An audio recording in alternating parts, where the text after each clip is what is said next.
side so I can communicate with you guys. Sweet, I'm back. All right, guys, it is Ramsey Dewey over here in Shanghai, China. Welcome to this live stream. We will be discussing the boxing match that just happened between Tyson Fury, the reigning heavyweight boxing champion of the world, and Francis Ngannou, UFC veteran, former UFC champion. And now, in the eyes of the public, a legitimate boxer by leaps and bounds, in spite of the fact that it was his very first foray into the sport of boxing. Wow. So, I have some things to say about this, but while we're speaking, I'm very curious to know what you thought about it. Some people have already left some comments, such as Ngannou won the fight but lost the decision. I understand why that was the case. Now, the first thing I want to bring up here. Now, almost every MMA fighter, almost every serious MMA fighter on the planet owns a pair of these. Pair of boxing gloves. That's pretty normal. That's in a fighter's kit in any MMA gym, right? But how many boxers are there out there who've ever tried on a pair of these MMA gloves? Think about that for just a second. Think about that for just a second. We already have a super chat. Wow. Landlord Harassment says, Ramsey Don'ty has been bullying me because I support you. That's too bad. Please save me from him. You're the only one tough enough to do so. Well, thanks for the support. All right, let's keep talking about Ngannou versus Tyson Fury here, because again, that's the topic of this one. We'll do some open Q&A at the end of this one. Don't worry. So if you've got questions not related to the Ngannou versus Fury fight, that's fine. We'll discuss those toward the end of the chat. But, yeah, man, every MMA fighter worth his salt cross-trains in boxing. That's not to say every MMA fighter worth his salt is good at boxing or could do what Ngannou did. But it is very strange to me that every time, just about every time we see one of these crossover fights, we take an MMA fighter and we throw him in with the top guy in the sport of boxing for his very first boxing match. That's weird. Think about that for a minute. Now, obviously, they're not beginners at fighting. They've fought before. They've thrown punches before. They've cross-trained in boxing before. But the idea that a first-time boxer belongs in a ring and is able to win rounds, let alone convince the public that they want to fight with the reigning champion, and in the opinion of many, the greatest to ever play the game, if you will. That doesn't add up, man. That's weird. Some people are saying it was rigged. Now, rigged in what way? Rigged in what way? Rigged to make Ngannou look good? Rigged to make Tyson Fury save face? What do you mean by that? You're going to have to add some qualifiers if you're throwing in, it was rigged. Tell me how you think it was rigged. Let's talk about the decision for a minute. Now, boxing is a fascinating sport because it's one that immediately makes sense to people who don't train, who don't know the specifics, who don't know the rules. They see two guys punching each other in the face, and they're like, yeah, I get that. The guy who punches the other guy more and does more damage obviously won, right? And so the layperson watching this fight, many of the opinions on the internet, probably most of the opinions on the internet I've seen say, well, Francis won. Francis got robbed. He did more damage. He did more visible damage. He knocked Tyson down. He controlled the fight more, in my opinion. That's what it looked like. That's what people are saying. Now you look at the judges' scorecard, you look at the number of strikes thrown, etc., and Tyson Fury according to the numbers, landed more strikes, specifically jabs. He threw more jabs and he landed more jabs. So, if we are scoring this fight like an amateur boxing match, like Olympic boxing, where the number of strikes landed, where the number of times you touch your opponent with the front of the glove matters the most, then we have a legitimate case for that. However, professional boxing is scored importantly different than amateur boxing. The number of times you touch the other guy with the glove matters, but at the same time, when one guy is tickling the other guy with a jab and the other guy is literally knocking the other dude on the floor, giving him some real trouble, that's not quite the same. And if people who don't even understand boxing can understand that, that's a bit of a problem. Phaser says, the judges are bought. If you look at the statistics of the fight, in 5 of the 10 rounds he landed more total and more power punches, plus the 10-8 in round 3, and was pressuring the whole time. Okay, so there are a lot of people arguing about the numbers, doing some I call it MMA math, but it's boxing math here. I get it. I've judged boxing fights, and I've judged MMA fights. I've judged kickboxing matches. I've worked as a judge of professional combat sports for quite a few years. I know how it's scored. And I understand there's a lot of room for human error. There's a lot of room for human error, especially in professional boxing, where it's not necessarily about the exact number of punches thrown and landed.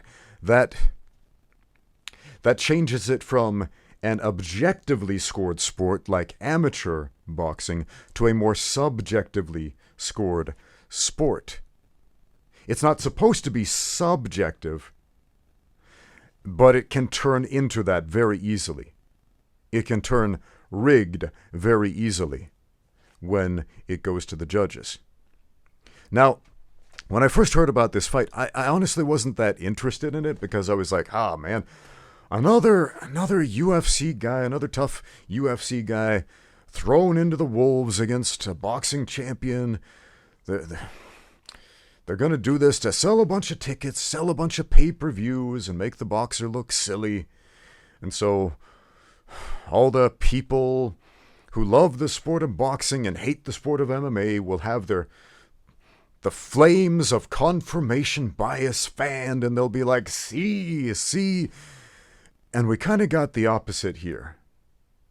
I thought, okay, Ngannou has a puncher's chance in this. Of course, he's a very hard puncher. If anybody has a puncher's chance, it's him. And he showed me something very different. Most of us something very different than what we were expecting. He showed us some highly technical boxing, highly technical defense, highly technical offense, highly technical counter-punching. Man, that check hook early in the fight that floored Tyson Fury. Think about that. Just landing the check hook against the champ, who has outclassed so many fighters with his reach and his understanding of his reach. I mean, think about Tyson Fury's reach for a minute. That dude has a monster reach. And having a monster reach isn't enough. You have to understand the spaces. You have to understand your reach relative to your opponent. And, man, Fury understands that like few people do. There are a lot of big dudes out there. And not all of them know how to box. Not all of them understand reach. This guy does. And Ngannou is huge, and yet his reach is somewhat dwarfed against Fury. So why does this matter? Counter-punching the guy with superior reach, who understands how to use it at the world-class level, is shocking. That shocked me. Counter-punching Tyson Fury when he is using his significant reach advantage, man. Hey, we just got a super chat from E Productions. Sends in a couple of bucks my way. I appreciate that. Just some kind words. Thank you. Thank you very much. And anyway, back to that counterpunch check hook. cut a little bit of an angle, move off the center line, boom, left hand. That was beautiful. That was masterful. And again, from a first-time boxer. A first-time boxer. This cannot be understated. All right, Saint of Last Resorts brings up a super important point I want to talk about. He says Ngannou also used his clinch knowledge to his advantage. Yes, he did. Yes, he did. You'll notice after the knockdown, Fury got up and he did something very intelligent. When you've been rocked, when you've been wobbled, and there's a limited amount of time left in that round, you want to recover as much as you can. So he tries to tie up. He ties up with Ngannou instead of just standing and trading when he's still wobbly. He wants to take that full minute between the rounds to recover. That's intelligent. That's good boxing. That's good gamesmanship. Okay? And he tries to tie up with him, and there's a lot of tying up after that. And Ngannou puts on a clinic in making the other guy bear your weight in the clinch. And it was beautiful. And you know what it reminded me of? It reminded me of old school boxers back in the 1920s. I've watched a lot of these fights, like Jack Johnson, Jack Dempsey, Jess Willard. Fighters back then would cross-train in wrestling, specifically for this reason, and one other reason. The rules of boxing were different back then. The clinch was allowed to go on and on and on. Dirty boxing was allowed. You could strike in the clinch back then, not anymore. The clinch has to be active, no striking in the clinch. That's considered dirty boxing, no holding and hitting, right? But you can tie up until the referee separates you. If you separate the clinch yourself, you can get in a sneaker punch there. You can't hit off the break. That would be a foul. So in that regard, both of these gentlemen were doing a great job in that regard. But Francis Ngannou, oh man, that clinch. If you know anything about clinch fighting, if you know anything about wrestling, if you know anything about Muay Thai, you understand the importance of getting the free ride in the clinch, making that other guy bear your weight, making that other guy tired. So this is one of the reasons those old school boxers would cross-train in wrestling, for exactly the same reason that Francis Ngannou was able to use that to his advantage. Think about this. If you didn't know anything about these two fighters before you watched this fight, and you just saw their physique, the average person would think, well, duh, of course Ngannou is going to win. He's a beast, and the other guy is kind of pudgy. Duh. But of course, people who have fought, people who understand the sport of, well, any combat sport, understand it's different, man. It's different. A guy with a little extra something around the middle can be an exceptional boxer or MMA fighter, etc. It's not a beauty contest. It's not a bodybuilding contest, right? And yet, at the same time, Ngannou, who is this obvious physical specimen, shocked us that he's this obvious physical specimen. We got a super chat from Dallas Ellsworth who says, Ngannou trained UFC and still knocked Tyson down. Wonder if he's able to learn that fast from Mike. Okay, so yeah, Mike Tyson was part of the coaching staff of Ngannou for this fight. So make no mistake, you're not going to just pick up a few tricks from the former champ and be able to do everything he does. And yeah, it's really tempting to claim all the credit for a fighter who's done really well. Man, it's really tempting to do that. I've seen coaches who've done that. Like, yeah, I trained. Do you remember Ronda Rousey's coach? And he was a I'm blanking on the dude's name. What was his name again? Anyway, that boxing coach, and Ronda was winning her fights with judo, throwing people with a haragoshi, and then Juji Gatame arm barring them. And this boxing coach is essentially claiming all the credit for it because he taught Ronda a jab and a cross and a hook. Yeah, we don't want to be that guy. We don't want to be that guy. Now, Danny here in the chat is saying Fury shamed the sport of boxing. Did he really? Did he really shame the sport of boxing? Or is the sport of boxing not what you thought it was? I thought Fury, he fought a good fight. I don't think he flubbed anything. He was just up against a game competitor who did really well. It was a good fight.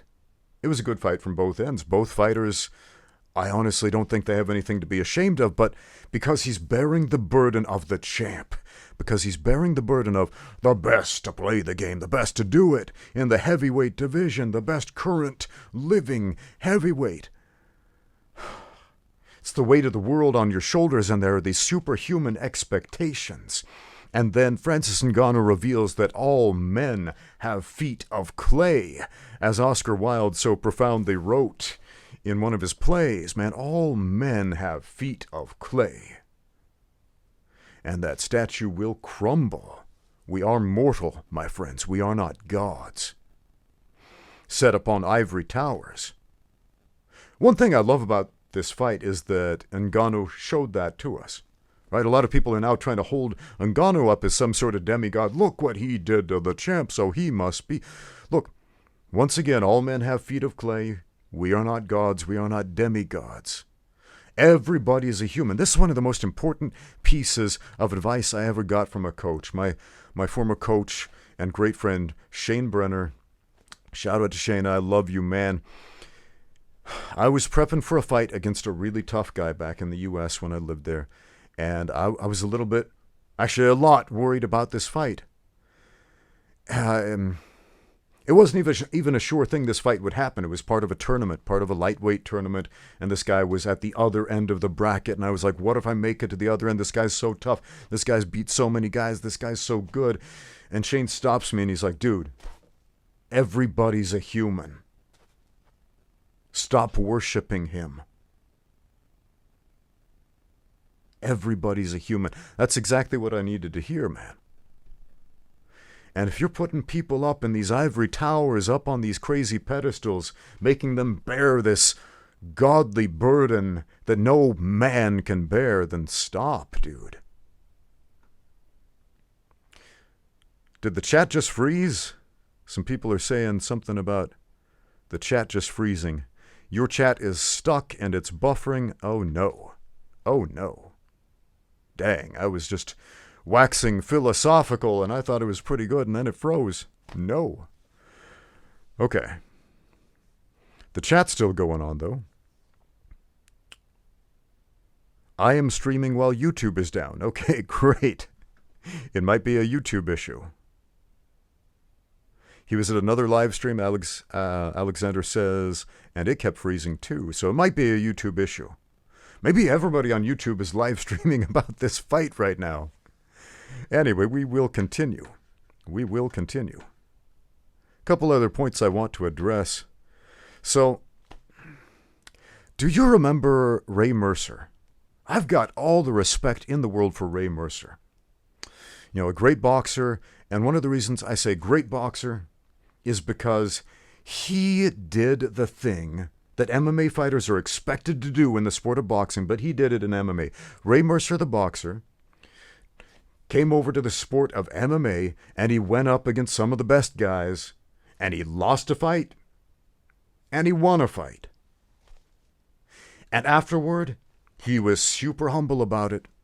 He said, look, and I'm paraphrasing Ray Mercer's words here. He said, look, the average MMA fighter, not a great boxer. If you can get that quick punch in quick enough before they can shoot on you, you might be able to knock him out.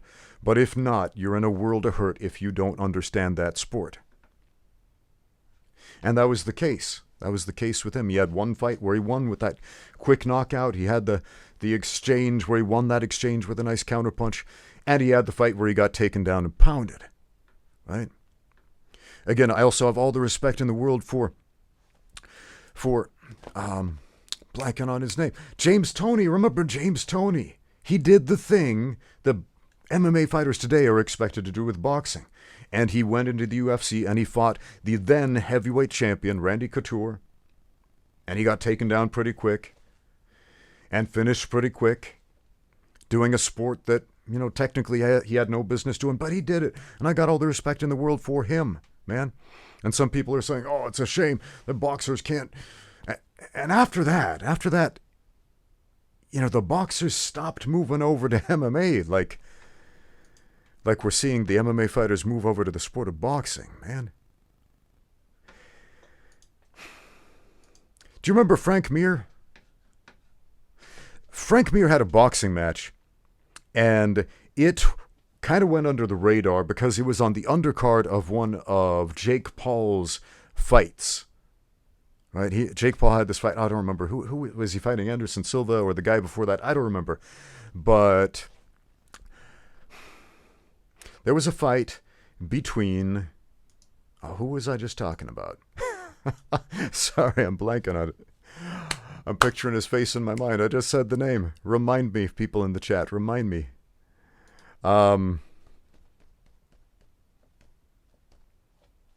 What was the name I literally just said? Frank Mir. Thank you, John. Thank you, John Harker. Frank Mir. So we're talking about Frank Mir. He had a fight on the undercard of one of these Jake Paul fights, okay?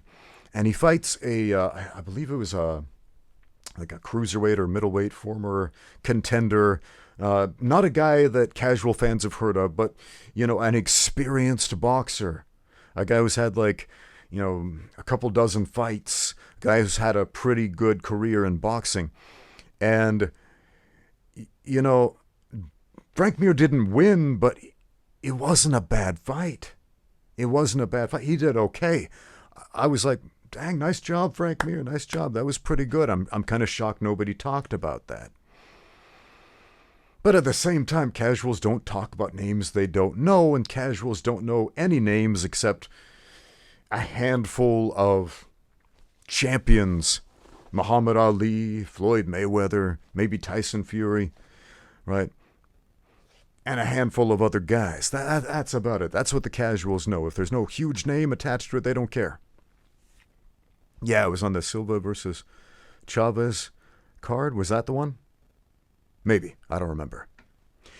Anyway, so we've got all of these examples of MMA fighters going into boxing for the very first time in their lives and winning rounds against the guys who do this for a living and have done it again and again and again, winning rounds against these guys. Dallas Ellsworth sends in a super chat and says, Francis would knock out Fury if it was bare knuckle. Maybe he would. A lot of people have been saying, before this fight, they were saying, if they were wearing the little gloves, the MMA gloves, absolutely he would knock him out. That may be true. That may be true. Even with the big gloves on, did you notice this? Francis was landing some shots on Tyson Fury. He landed a shot right there. What appeared to be a fairly glancing blow, and it left a big red mark early on in the match. And if you watched during the corner, the corners were coming in, the cut men, and they were putting just swaths of Vaseline over that, getting the end swells on there. Just like, yeah, we don't want this to break out. The punching power on this guy, even the glancing blows with the big gloves on, leave marks, man. Leave marks. That speaks volumes about the amounts of power this guy has, but not just the power, the precision on the counterpunching. Like, wow. People are saying now, Francis versus Wilder has to happen, like our friend Resolve Yeet Lord. I would be interested in seeing that now. Before, I wasn't really that interested in seeing Francis Ngannou make his debut in boxing, because I just thought, yeah, it's gonna be, one of those, let's promote the sport of boxing by beating up the guys who don't know how to box type of thing. And we got the opposite of that. So, wow.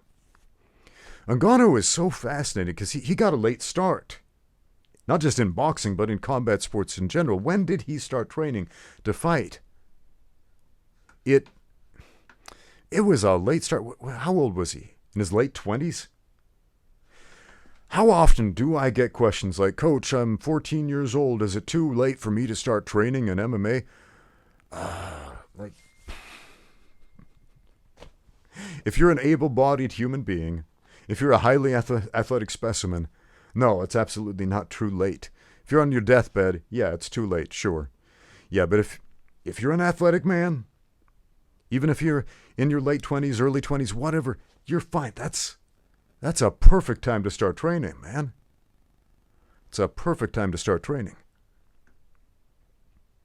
I didn't know much about Francis Ngannou before this fight, and I started looking up, read his Wikipedia entry after this, like, you know, I've paid some like succursal attention to him during his UFC career, but I haven't really paid that much attention.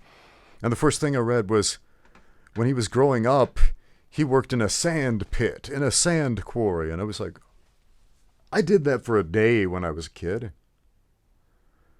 The Dewey family used to own a sand quarry, which became a concrete factory, the sand plant.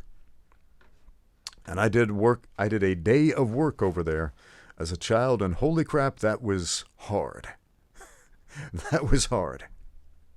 So the fact that that's what this dude did as a child to support his family, well done, sir. Well done. Yeah, man. A few other points I want to address. But yeah, that visual aid I brought up. Again, how many of you train for the sport of MMA? By raise of hands. A lot of you out there who watch my channel, of course you do. It's an MMA-related channel. And how many of you who train in the sport of MMA own a pair of these? Probably every single last one of you. There's a reason for that. A very important reason for that. Let's talk about gatekeeping for a minute. One of the phrases I hate the most in the English language right now is stay in your lane. Stay in your lane, bro. Stay in your lane. Why do I hate that so much? Gatekeepers, man. I got a comment the other day. Some snippety, uppity dude who said like the stupidest thing ever in a YouTube comment that I have ever read. Left a number of comments on some videos I made about Tai Chi. And I made a number of videos about my experiences with Tai Chi Twin and training with a Tai Chi master here in China. This dude could fight, and he could fight really well, and I sparred with him, and I learned a lot from him. And I talked about some of these experiences in some of my videos and taught some of the techniques I learned from him. And this clown just said the dumbest crap, and he's trying to pull rank on me because he trained with like Sensei Greg over at the strip mall in LA or whatever, and he's like, you don't know anything about Tai Chi because Sensei Greg, Shifu Greg, whatever, told me. And I'm like, dude, I'm over here in China doing the thing, and you're over there learning a shallow imitation, which I used to think was the real thing until I met the real thing and saw the real thing, man. And that ain't the real thing. And this guy told me, you need to stick to MMA because you don't understand Tai Chi. There's a lot I don't understand about Tai Chi. I've scratched the surface with it. I'm very forthcoming about that. I've scratched the surface with it, right? There's a universe of things to learn about every martial art. Every martial art. Dude. But to tell people, stick to what you already know and don't go beyond that. If I did that, if I ever took stupid advice like that about anything, I would know nothing. I would be nothing. I would go nowhere. I would be no one. And so would you, man. I had a Taekwondo instructor. He was probably like my third Taekwondo coach.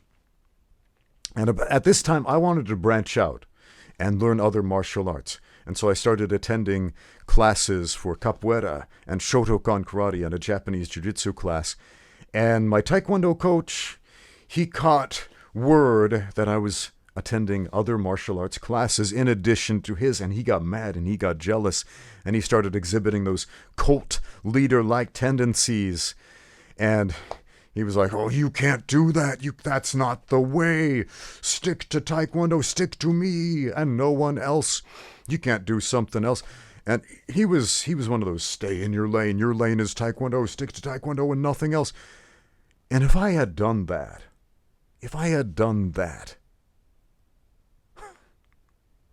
my life would have sucked, to be honest.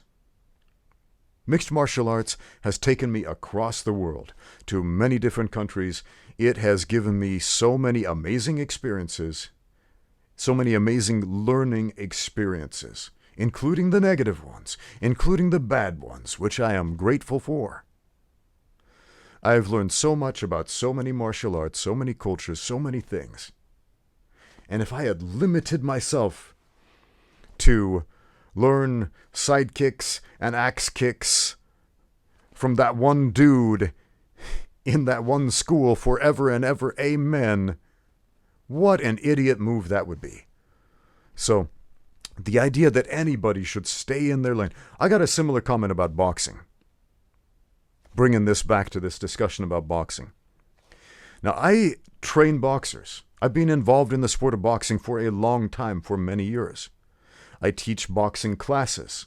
I've taught professional boxers. I've taught amateur boxers. I have even been on the coaching team of a WBA champion, a legitimate WBA Asia champion. Not to pull rank on you, but I'm not an ignoramus when it comes to the sport of boxing. I know a few things. I've judged boxing fights. I've competed as an amateur in boxing. It's the one professional combat sport I haven't done as a professional. But I know a few things about boxing. And then this guy sends me all these comments. And this is not an isolated incident. This happens pretty much on a daily basis. On a daily basis in the YouTube comment section. Anytime I make a video about boxing, somebody is like, stick to MMA because you don't know anything about boxing. Urgh.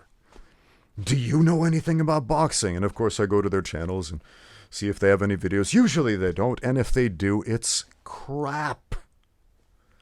Crap. So the lesson there is, when people are being mean to you on the internet, it doesn't matter. All right. Resolve, Lord appreciates that advice. You are welcome, sir. You are welcome.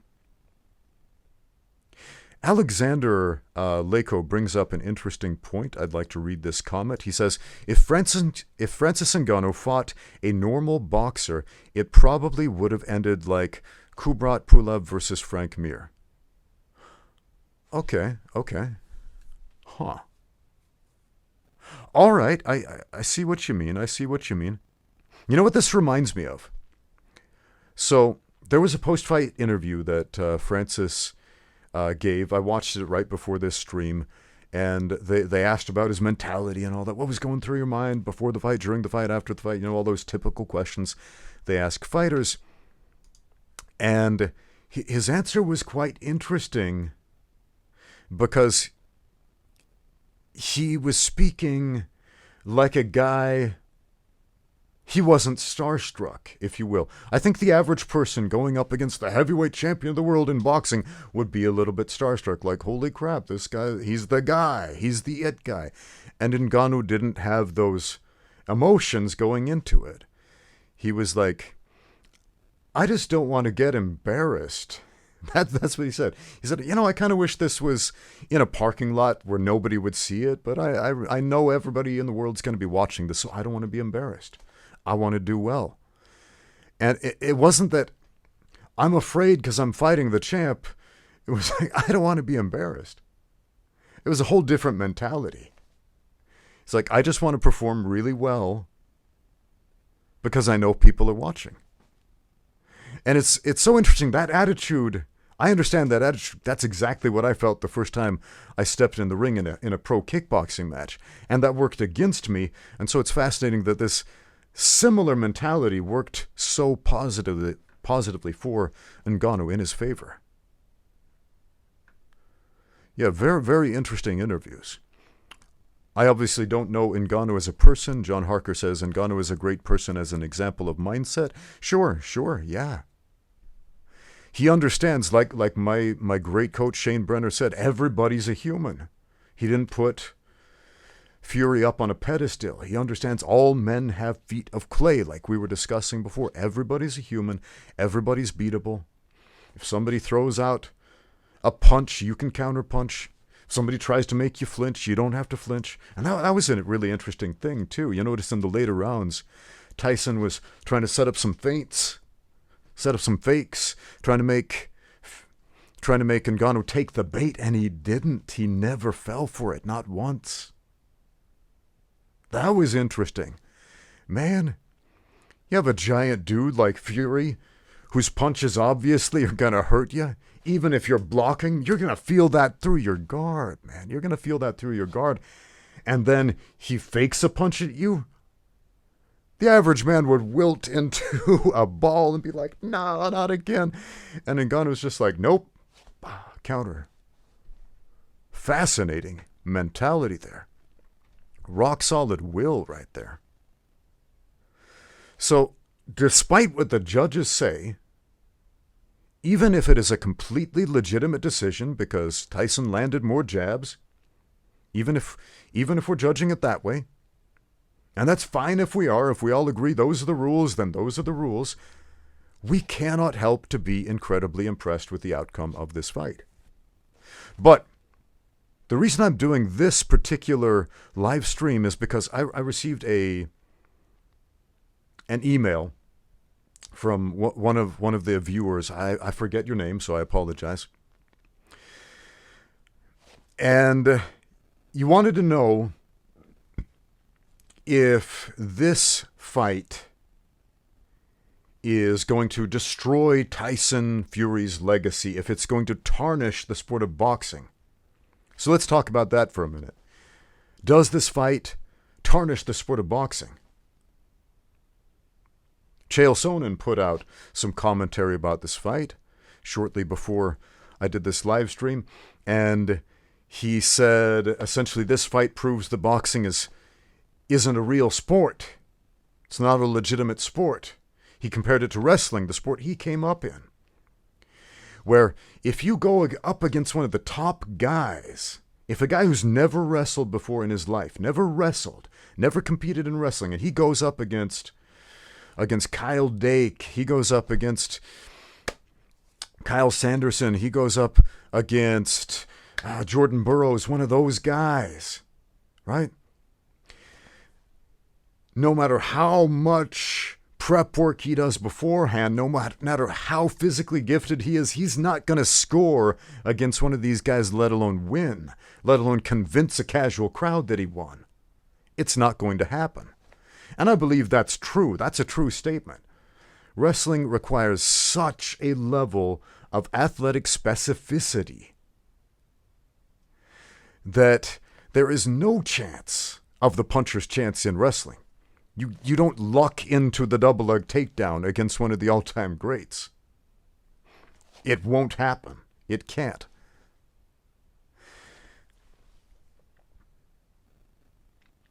And so the idea that we have not just this example, but multiple examples. Think about Conor McGregor versus Floyd Mayweather. We all kind of knew that Floyd Mayweather would win. But in the back of our minds, we're thinking there's a puncher's chance that Conor might connect that lucky shot and knock him out. And he came pretty close a few times, landed this nice uppercut, rocked Floyd. Floyd did the perfect thing, brings his shoulders up to block the oncoming hook, which didn't come.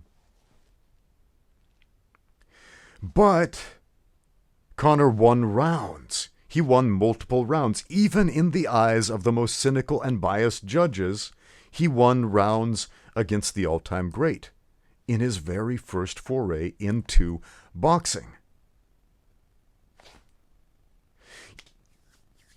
And no matter how you score the Fury and Ngannou fight, even if you 100% believe Fury justifiably won that fight, he's the champion forever and ever, amen, whatever, even if that is your stance, You cannot deny Ngannou won rounds.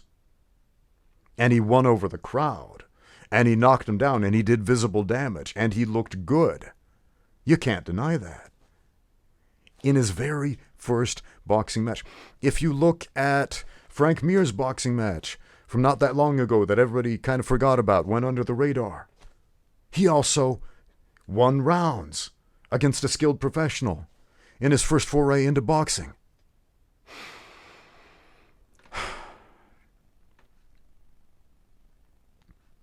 Hypnotic Skull brings up the fact people really forget that Ngannou is a good puncher. Yeah. And I don't think we realized how good of a puncher until this moment. We've seen the power behind his punches. But MMA is a fascinating sport because if you haven't done it, if you don't really understand it, if you don't understand how the grappling tempers the striking in the sport of mixed martial arts, and you look at the striking that happens in the sport of mixed martial arts, it is very easy to think, it's not good boxing. And so as a display of his pure boxing, MMA is a poor example to showcase Ngannou's striking skills, if you will. Striking in the context of MMA, yes, but striking in the context of boxing, no, we haven't seen that until now. And obviously he trained specifically for this match and polished up his boxing and tried to be as good as he possibly could, because in his own words, he didn't want to get embarrassed in front of the world. And he didn't. It's also very interesting in the post-fight interview, the first thing Ngannou said is, I feel good, I didn't take a lot of damage. And that's generally the first thing a professional fighter thinks of, because this is how you make your living. You take a lot of damage, you can't do it again soon enough to make another paycheck. You don't take a lot of damage, you can do another one soon enough, you're going to make more money. The less damage you take, the more money you're going to make. So this is always on a professional fighter's mind. Heavy shots should count as more points. NJ Grant says, yes, heavy shots counts as more points. It should in professional boxing, as opposed to amateur boxing where it's the mere volume of punches. We discussed this before. However, if we're looking at the way the judges scored this match, they scored it very much like an amateur boxing match, where the number of strikes landed, specifically the number of jabs, even though they were not necessarily power shots, worked in the favor of Tyson. So take that as you will.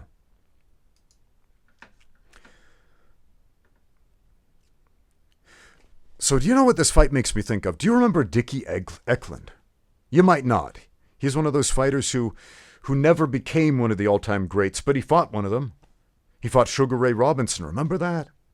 Now, they made a movie. Dickie Eklund is portrayed by, what's his name? Christian Bale. It's called The Fighter. Christian Bale and Mark Wahlberg, right? And Christian Bale is playing a past his prime, retired Dickie Eklund. And in the movie, Christian Bale, to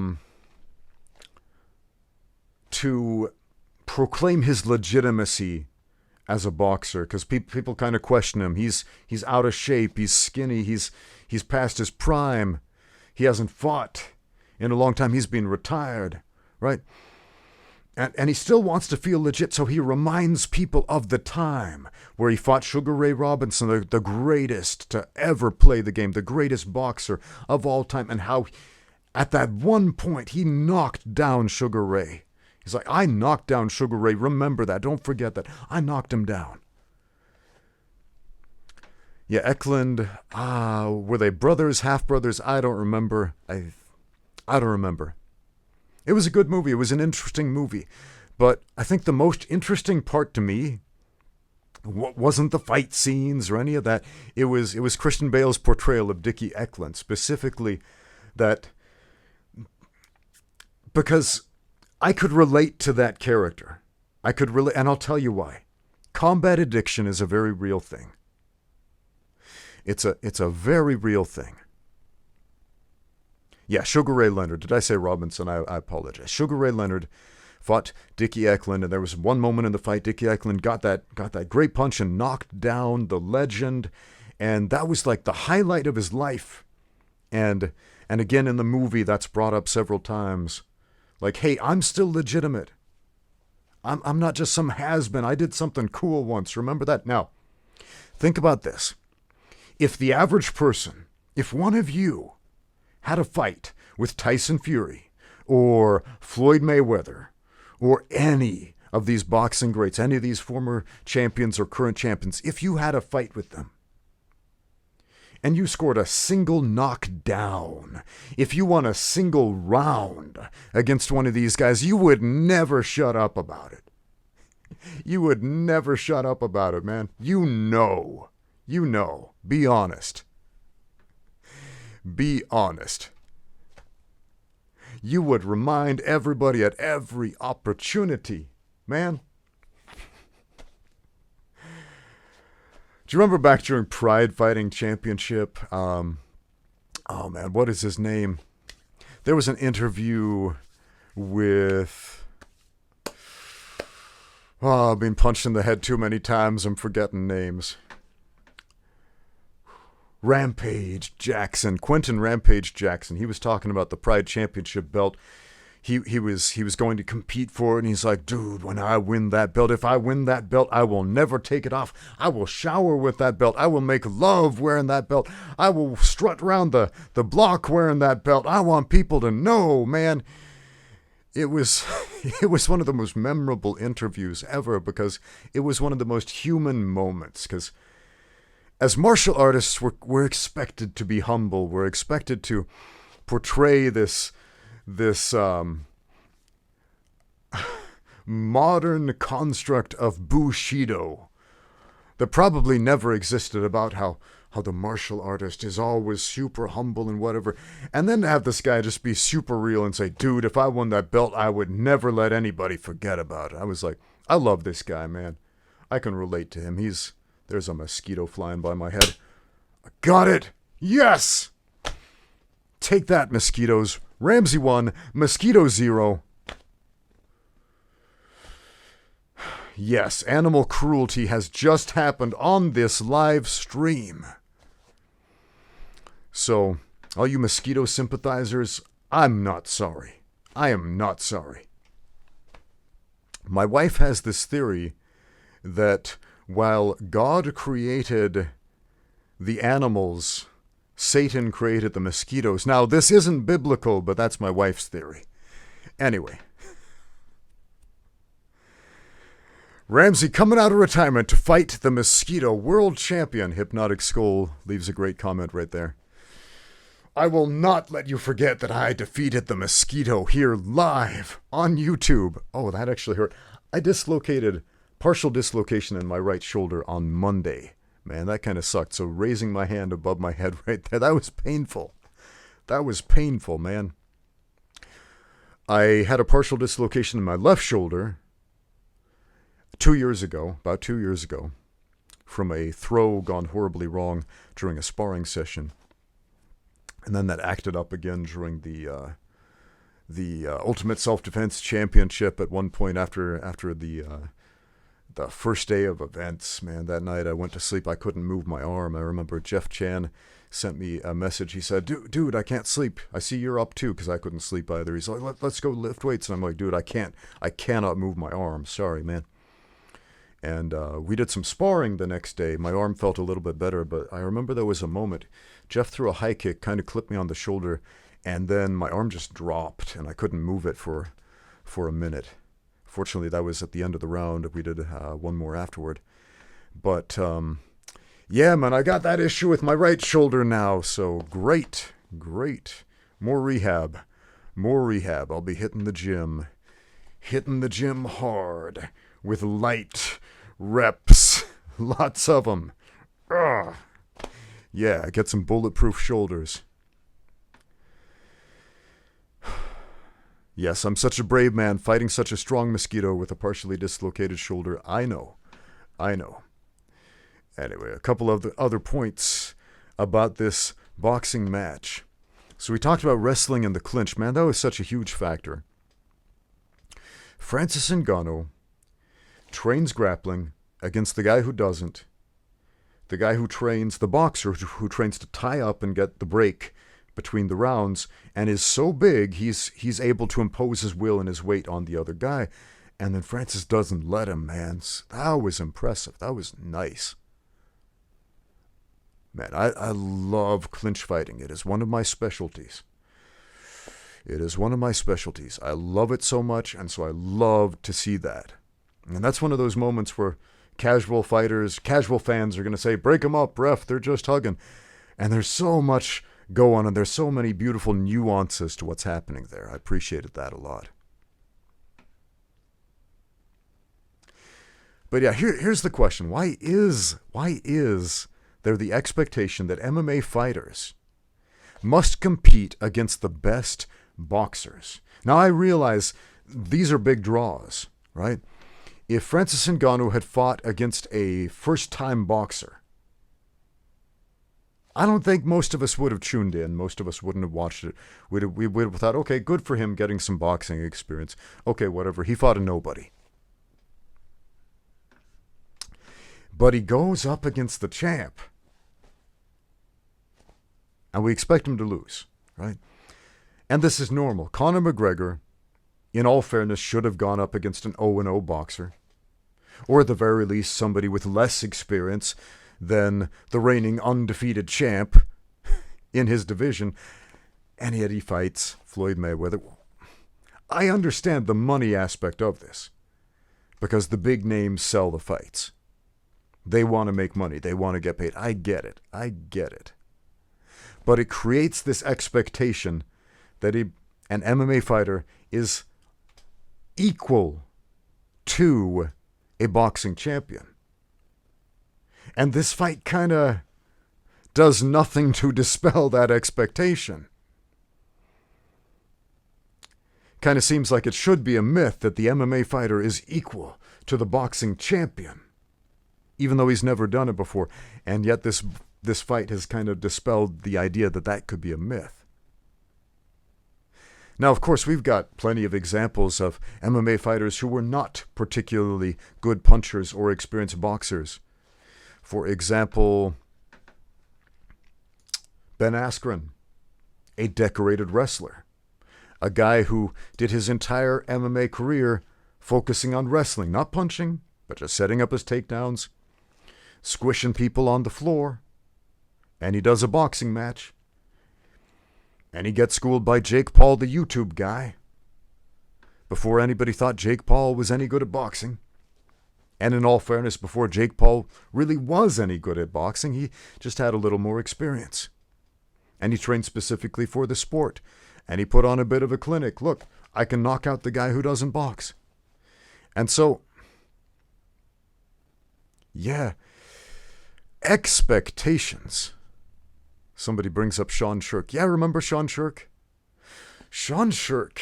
I love that dude. He was a great fighter in the sport of MMA and not a great boxer. And he was like the stiffest boxer. He didn't move his torso at all. Like no shifting the weight from one foot to the other. No head movement.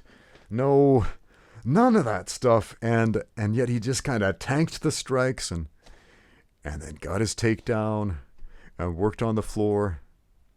But it worked for him. It worked for him because he didn't need to be a great boxer in the sport of MMA. If he was, man, it would have been a whole different game. Some people are saying like, okay, Francis Ngannou is now, I believe he's now contracted with the PFL. Is that correct? Let me just double check that. Is it the PFL he's going to fight in next? Let me know. I'm checking the internet. If not the PFL, some other MMA organization outside of the UFC with fighters who are supposedly lower level than the UFC. And people are... Okay, yeah, he signed with the PFL. So he's going to fight guys who are supposedly on a lower level than the UFC. And people have seen now he's not just got heavy hands, but he can box with the best of them.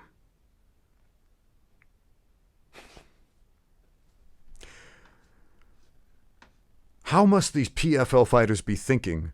How must they be feeling right now? Can you imagine? Can you imagine if you're like the first guy to get paired up in the PFL with Francis Ngannou after this fight? You'd probably be thinking, well, I'll probably be making a pretty good payday because of all the publicity, but I'm not looking forward to the battering.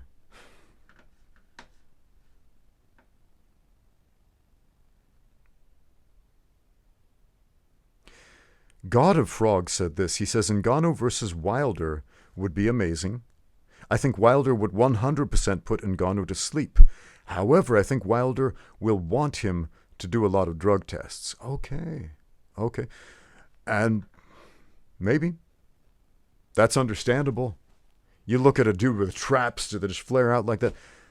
You know what was distracting from that boxing match? Francis Ngannou's traps. Were we watching the boxing or were we watching the traps popping out, man?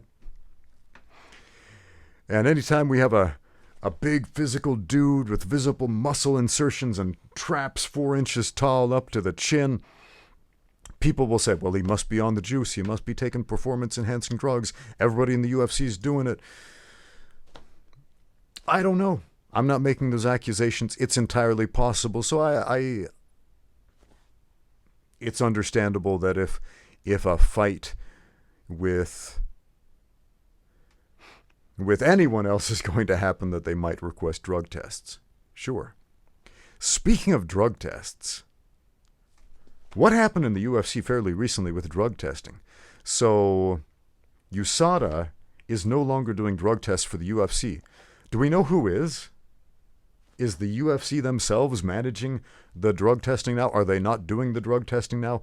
A lot of people are saying, oh, they're doing this just because Conor McGregor's coming back and he swole up to 3 sizes larger than his original size while he was off recovering from his broken leg. And yeah, man, he's been doing a little something on the side.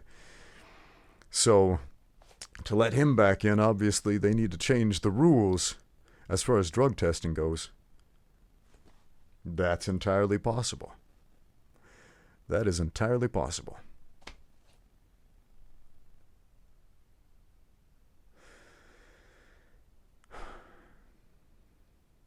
So Tyson Fury has a boxing match coming up. He's got another fight coming up with a legitimate boxer.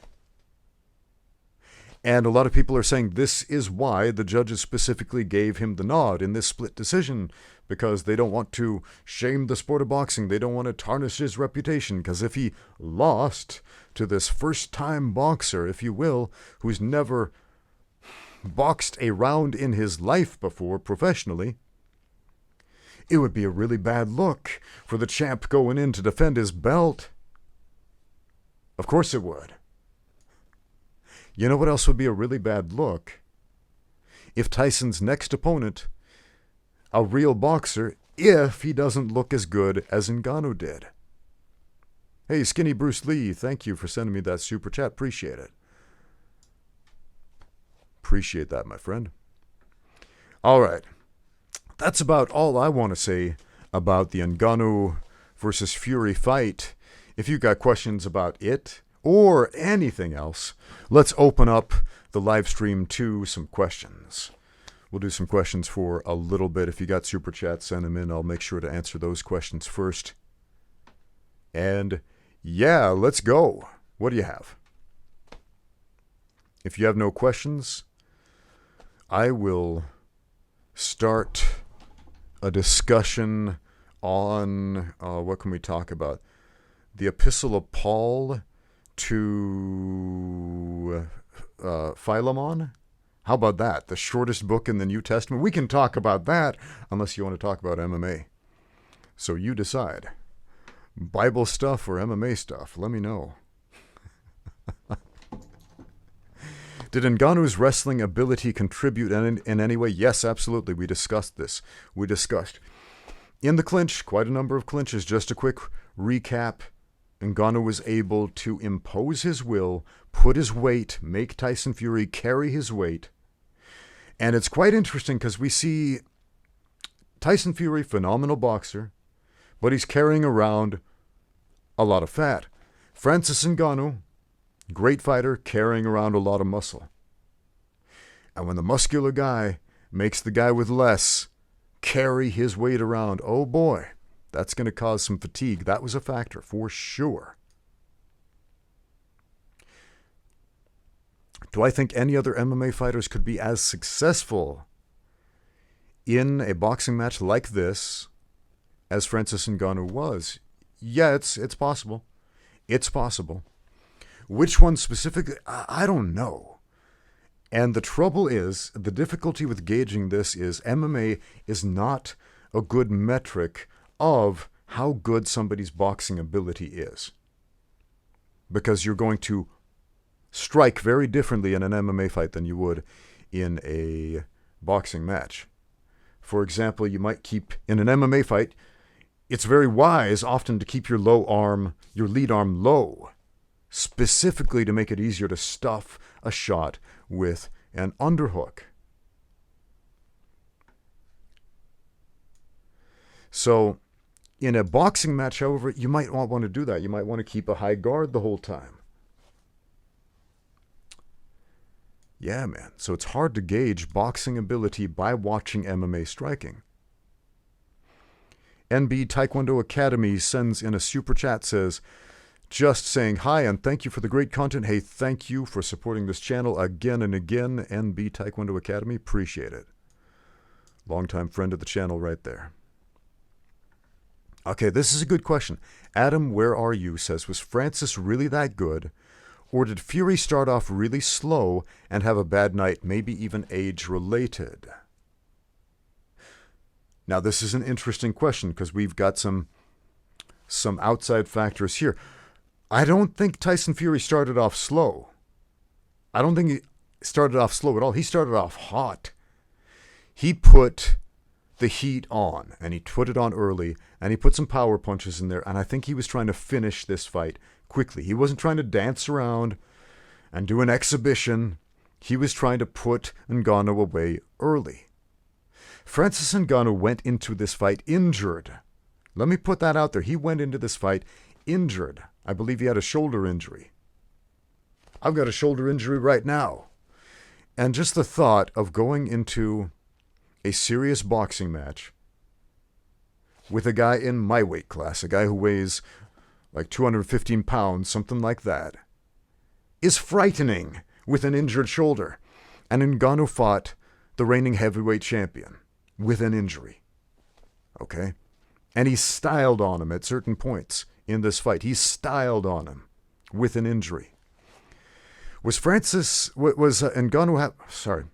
Tyson Fury having a bad night? That's possible. That's possible. That's how fighting is. You might not be feeling great on a certain day.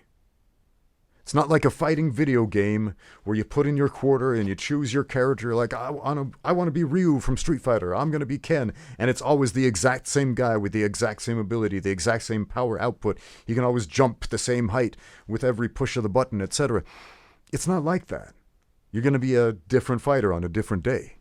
So sure, yeah, it's possible he might have had an off day. But honestly, having watched that fight, I thought Fury looked like he usually does to me, but he's fighting a different kind of opponent.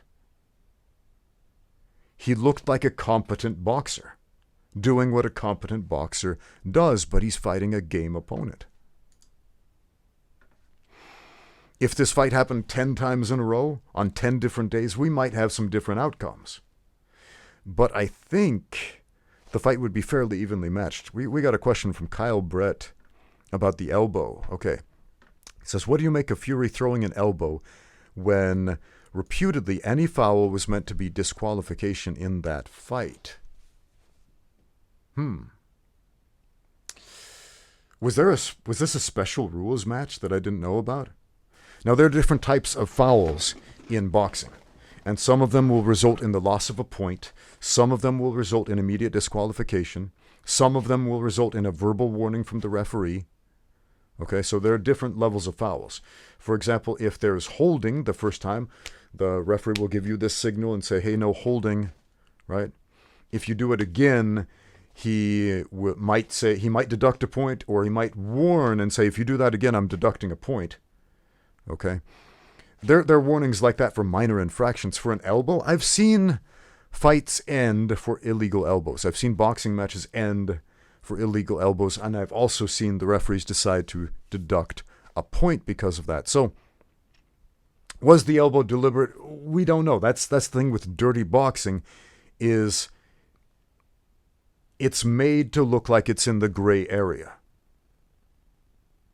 It's made to look like it's in the dirty area. So, it is a well-known fact amongst anybody who studies the sweet science that there are ways to work an elbow in there, to make it look like a hook and graze him with the elbow and cut him up and do all these things.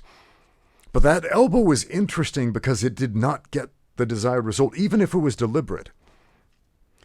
Francis Ngannou, coming from this sport where getting hit with an elbow is normal and you're going to eat a bunch of those, you're going to tank a bunch of those in any given fight, and you were expected to just march forward. And he's clipped with this elbow, and I can't say if it was deliberate or not. Maybe it was. Let's work under the idea that maybe it was deliberate. Maybe it was a deliberate professional foul thrown to look like, it's a hook, just kidding, it's an elbow. Oh, it was totally incidental, but it wasn't. Let's work under that assumption.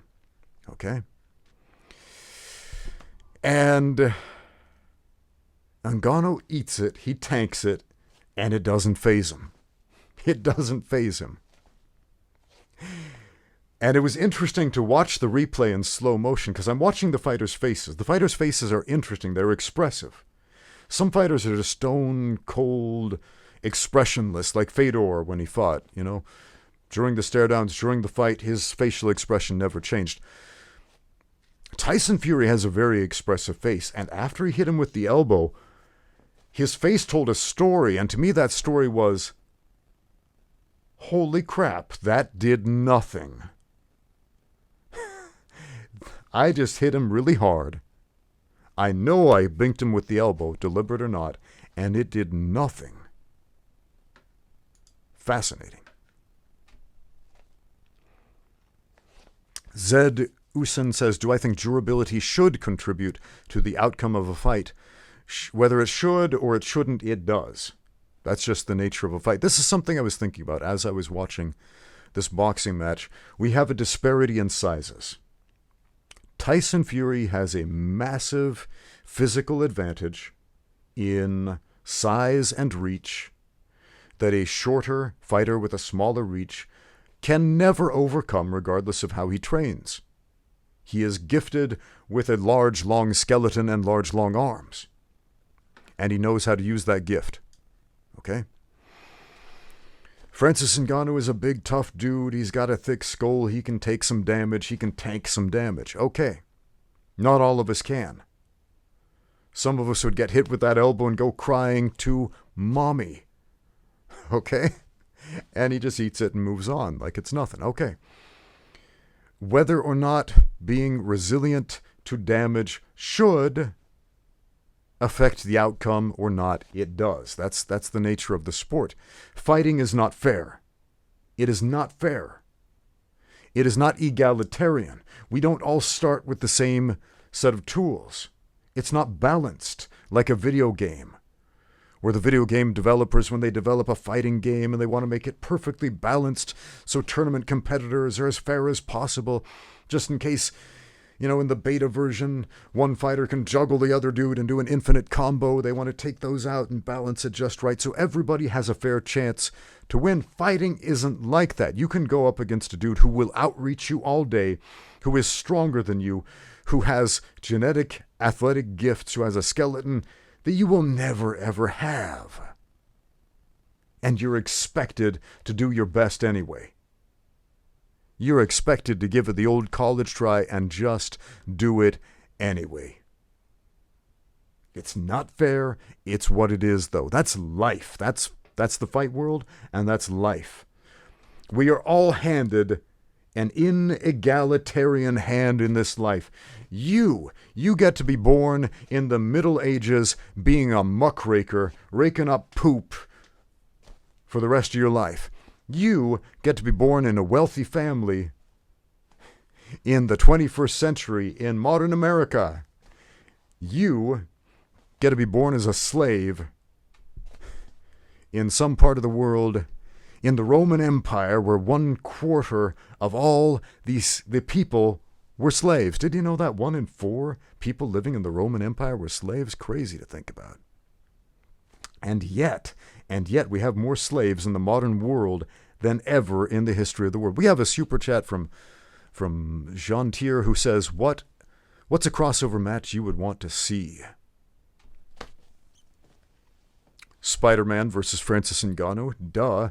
Okay, probably not fictional characters. That's probably what you mean. A crossover match. Okay, wow. All right. It's not because I'm a Jake Paul fan, but I want to see Jake Paul do an MMA fight. I want to see that. Because part of me desires a little bit of comeuppance. Because he's developed this character, like, I'm beating up all the has-been MMA fighters who are retired and old and don't box, and I'm outboxing them, and like, let's put you in an MMA fight. I think he could do well in an MMA fight if he trains for it. He's young, he's athletic, right? He's got certain athletic proclivities and gifts and so on. He could do well. But to give him a taste of his own medicine and to throw him in with the wolves, I would be interested in seeing that crossover. Yes, so Jake Paul and MMA, I want to see that. And if he does great, props to him. All the respect in the world for that. And if not, then that still makes for an incredibly entertaining match that I think all the MMA fans are itching for. John Harker says, was Jake Paul a high school wrestler? I think that's been mentioned before. I know Logan Paul was a high school wrestler. His brother was. I don't know if Jake wrestled in high school. Maybe. I don't know.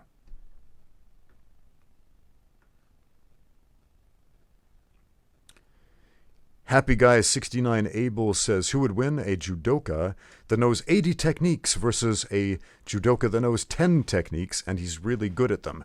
Who would win? The guy who's better at fighting would win.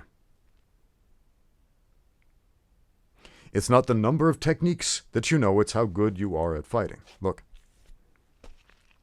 I know how many fighting techniques? A lot. I haven't put a number on it. Hundreds? I know at least hundreds of fighting techniques. Okay? And we could break those down into sub-techniques too, and say thousands, right? How many techniques actually happen in a fight? Well, we can break it down and say, oh, there are a whole bunch of things going on here, but at the end of the day, the technique that matters most is putting yourself in the right position. The guy who is best at position, best at aggressively imposing his game plan, the guy who is the best athlete and has the best athletic specificity for the sport is the guy who's going to win. And that's it. So it's not the number of techniques you use, it's how you use them, man. And some of you hardcore Bruce Lee fans are thinking, well, that reminds me of a Bruce Lee quote. What was it? I fear not the man who practices 10,000 kicks. 10,000 different kicks, as if there were 10,000 different ways to kick. I fear the man who practices one kick 10,000 times. So if you practice one kick 10,000 times, Bruce Lee is afraid of you. He's terrified of you, man. Was there a super chat that just went by unnoticed? I'm not. I thought I saw it, but maybe not.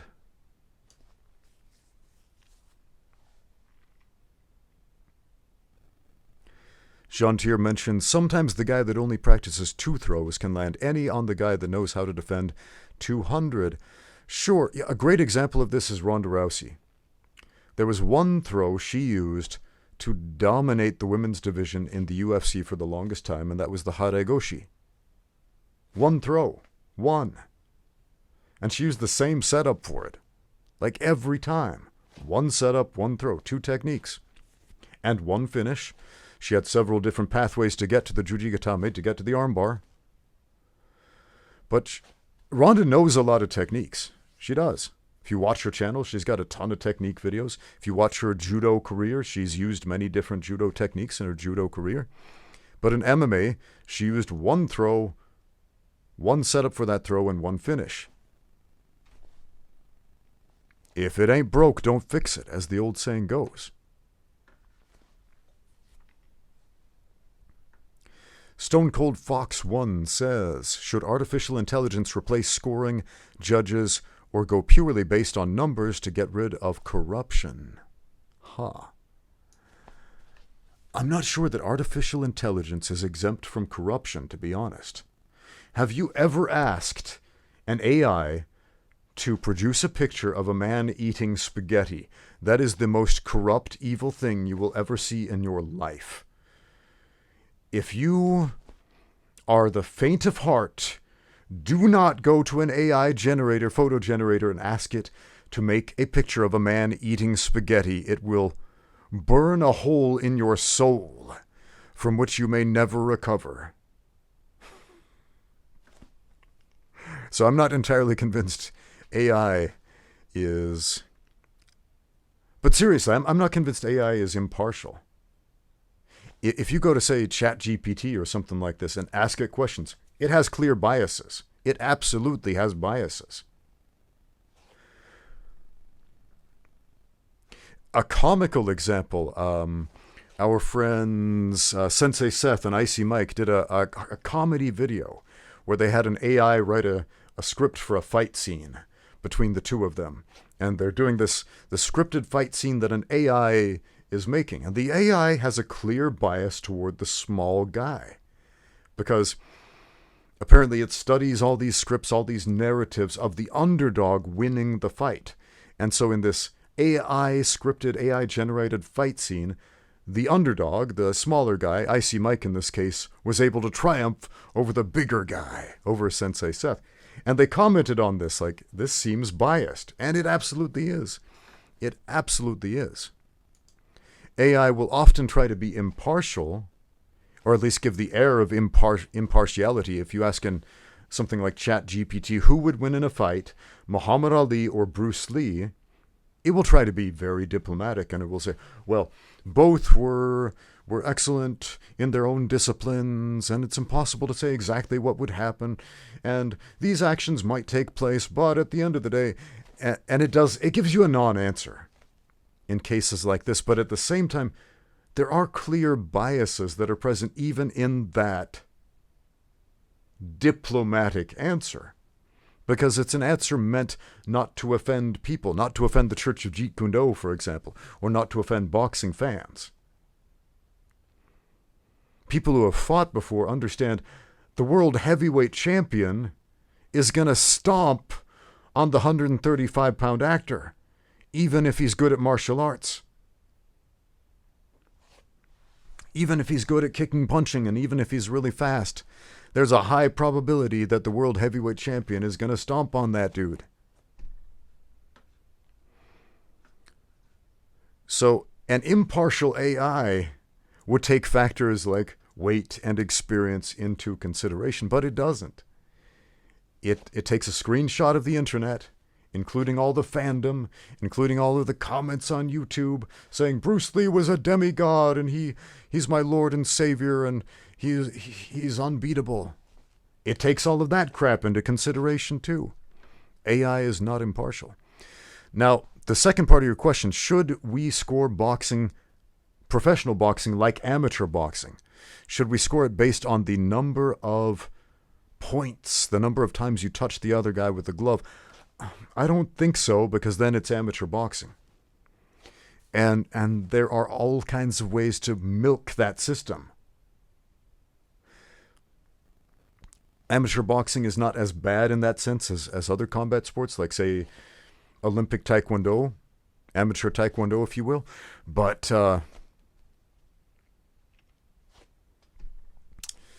yeah, man, it's still not at the level where we can call it a fight, if you will, because we're not taking damage into consideration. We're not taking knockback into consideration. We're not taking displacement into consideration, etc.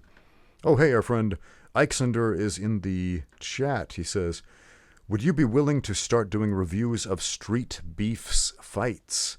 Mighty Mouse started doing them, and it's really entertaining. Also, we love you, Ramsey.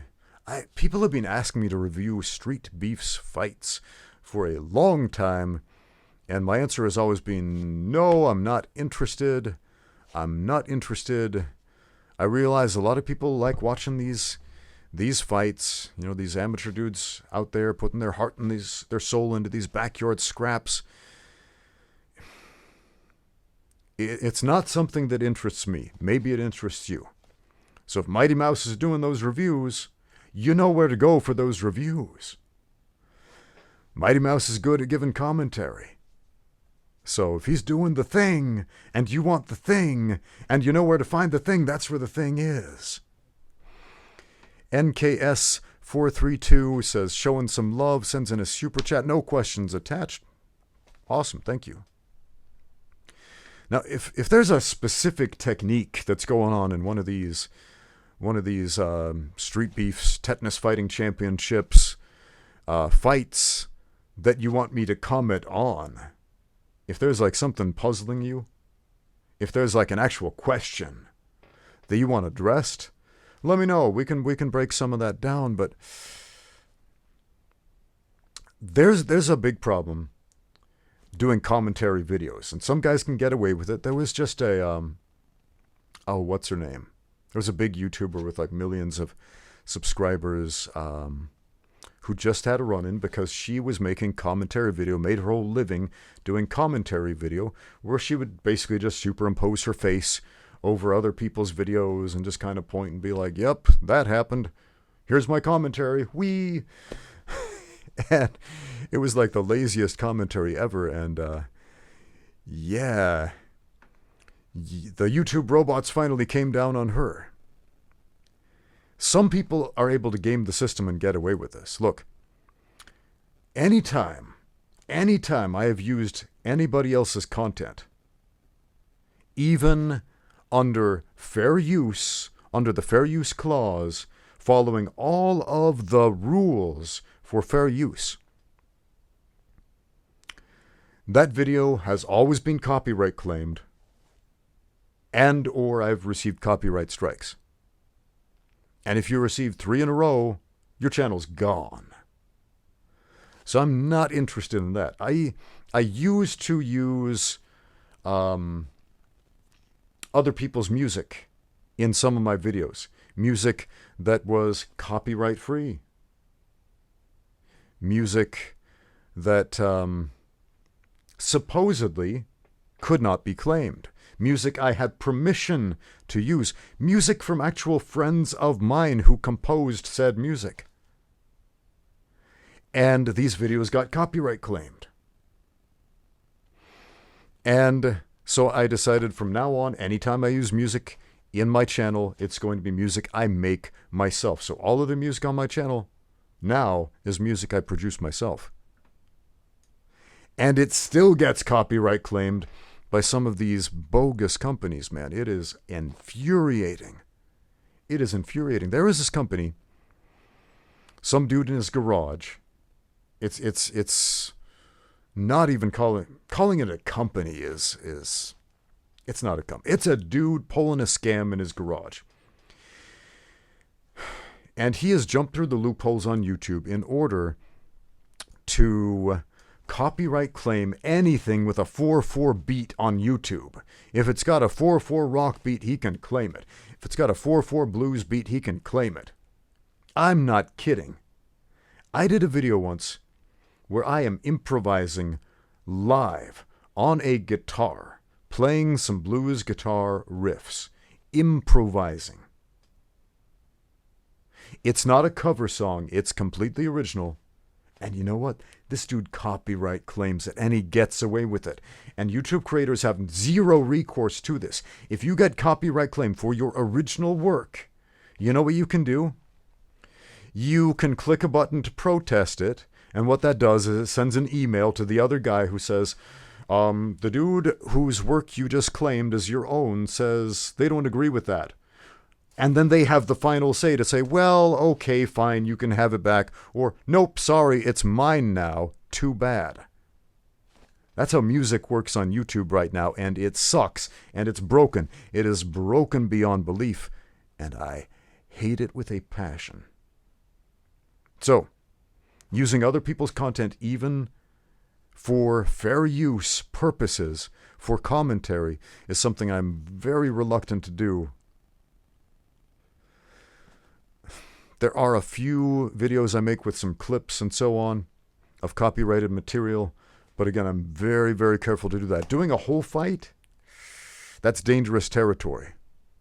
I'll have to watch how Mighty Mouse is able to do this and get by. Maybe he has an agreement with Street Beefs because he's a big name. He's a recognizable name, and so maybe Street Beefs is not going to copyright claim him because it brings credibility to their brand to have a former UFC champion talking about their product. I don't know. We have a question from Kyle Brett who says, Ramsey, is there a submission more disabling/painful without breaking something than the Boston Crab? The Boston Crab can be performed two ways. The way I perform it as a leg-breaking technique, and yes, you absolutely can break a leg with the Boston Crab. You can do it as a straight ankle lock, single or double. And you can absolutely snap shins, and it's pretty easy to snap the shin once you get in that position. I've got a few videos on the Boston Crab, how to do it as a legit leg lock. Or you can do it the pro wrestling style where you bend the guy's spine, and if they're flexible, it's a nice, comfortable stretch. It's a nice stretch. When people do the Boston Crab on me, the worked style, the pro wrestling worked style, where you're stretching the dude, it feels nice, to be honest. It feels nice. If you're doing it as a leg lock, you can snap a shin. You can break baseball bats, like 3 of them in half with that. TH wants to know, what do I think? What do I think is currently the most underutilized concept, move, strike, or submission in MMA? That's a good question. Underutilized. So, if we look at submissions used in MMA, there are, well, most of them go into the not used very much part. And it's not because they're not useful, it's just that the rear naked choke specifically is easier to get in the context of MMA. Because you're more slippery, it's easier to get the arm around the neck once you get sweaty. It is easier to get the rear naked choke in the sport of MMA than any other submission. And so it's not necessarily that the other submissions are bad, it's just the rear naked choke is objectively better and easier and higher percentage in the context of MMA. So, what submission is underutilized? I am surprised we don't see more triangle chokes. Well, I'm not surprised because there's so much emphasis on top control. And, well, the triangle choke is one of those techniques where you can develop a really high skill set for it in the context of MMA. Take a look at guys like Jeremy Horn, who's won so many fights with the triangle choke. My friend Kyle Ruzewski, who has won more fights with the triangle choke, more MMA fights with the triangle choke than any other human except for 2, including Jeremy Horn and one other guy who has like 1 more triangle choke. Anyway, Kyle's won like 40 fights with the triangle choke. It is a super useful submission in MMA. If you ever end up on the bottom, people are going to ground and pound you, man. That is the MO in an MMA fight. You ground and pound people. You take them down to take away the power of their strikes so you can more safely impose your will. But the triangle choke, man, that is one of those techniques I think fighters, especially fighters who are lacking in the top game, need to invest more skill points in. good setups for the triangle, for sure. It is one of the higher percentage submissions than, say, a heel hook or the twister, something like that. But Jean-Tier wants to know about the can opener. Is that like a good submission for MMA? If you're not familiar with the can opener, a guy's in the closed guard, you grab his neck and pull it up. The can opener is shockingly easy to dispense with. Open your guard. Open your guard. And you have no more power over your opponent. If you hold on to a closed guard with your life and you won't let go, then yeah, the can opener is going to wreck you. If you open your guard, scoot your hips out, you're fine. Open your guard, swing into an armbar. Guess what? You just won the fight against the dude trying to can opener. I got some videos about that on my technique playlist. If you don't know, I've got a whole bunch of playlists on my channel, including a video with over 400 videos on fighting techniques. I have a lot of videos on my channel. I've been doing YouTube for a very long time, longer than most other people on YouTube. So I got some long playlists, man.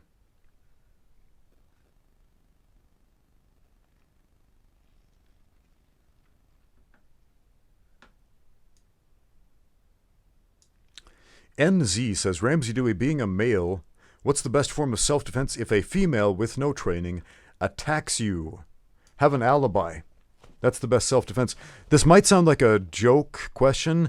I don't know if it is, but I'm going to take it very seriously because I know, guys, I have friends who were victims of domestic abuse by women who took advantage of the fact that because they are women, and people tend to take the side of a woman in a domestic abuse situation and blame the man no matter what, even if the man is marked up and physically hurt and has a broken jaw or whatever. They'll say, well, he probably deserved it. Okay, so I have a friend who was a victim of domestic abuse. His wife would beat him and actually broke his jaw, did some horrible things to him. And of course, he wouldn't fight back because it's his wife. Right? And he's not going to hurt a woman. He's a gentleman.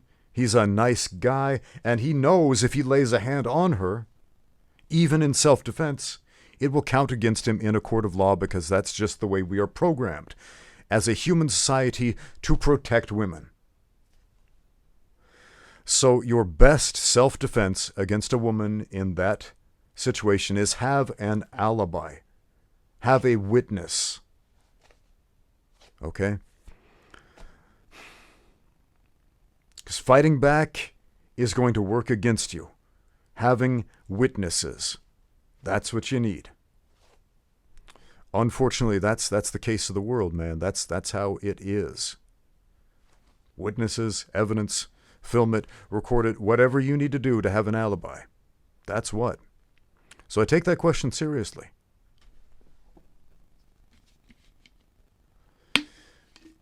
Lopmund Dunbridge says, I think Fury made a bit of a mistake trying to clinch with Francis so much. Yes, he did. I agree with that.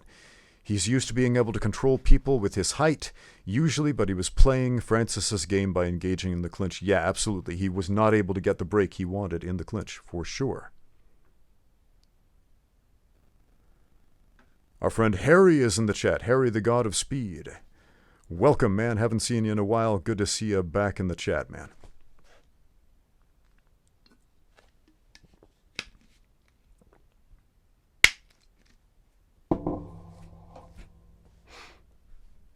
We have a question from NKS432.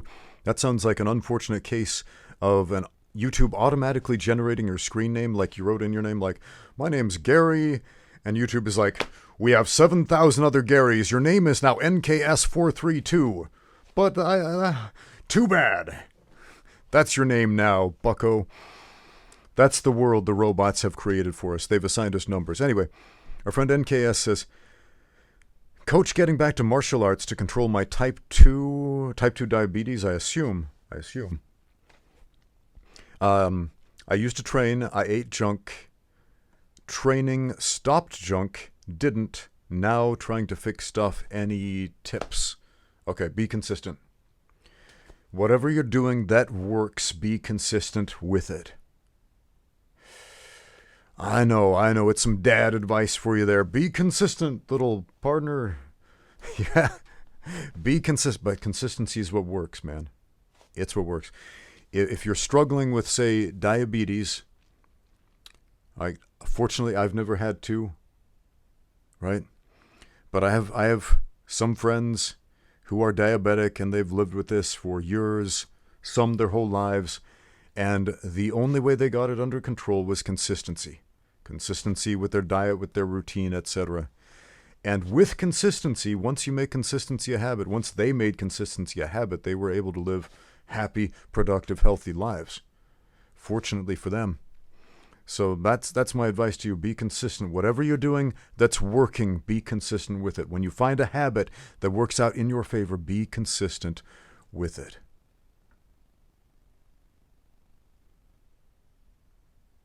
Hypnotic Skull says, Ramsey, I just got my first stripe in BJJ. What's a good tip you can give a poor, helpless white belt who's getting serious about it? Okay, wow. All right. It's a good question. Congratulations on your first stripe. That means you've been consistent with your jiu-jitsu for a while. That's great. That's great news, man. You've learned some techniques. You've been showing up to class consistently enough to where your coach is realizing, hey, you know what? This guy deserves some recognition for his efforts. That's great. That first stripe is honestly the hardest one to get. It's the hardest one to get. Because most people quit before they get it. Or most people aren't consistent enough before they get it. You know, if you keep showing up, eventually, they'll give you a black belt. It might be in 10 years, it might be in 20 years, it might be in 30 years, whatever. But if you keep showing up, eventually they'll give it to you. But that first stripe, man, that's a big deal. People tend not to take the one-stripe white belts very seriously as far as their jiu-jitsu abilities, but that's a big deal. So I'll give you the same advice I gave our diabetic friend. Be consistent. You find something that works, be consistent with it. But I'll give you a little bit more. I was listening to a podcast with Kit Dale. Kit Dale is a former champion in Brazilian Jiu-Jitsu. He earned his black belt in Jiu-Jitsu faster than most people. And he said something interesting. He said, at first I thought I made the goal to earn a black belt within 10 years. I thought that would be a good goal. And then when he started training, he changed his mind about that, decided, you know what, I want to speed up this process. I don't think it should take 10 years to develop a high level of skill in a combat sport. And within a much shorter time frame, he was competing against black belts on the world stage and winning and doing very well, and he won a world championship. And he talked about how, is he just some special mutant? No, he changed the way that he trained.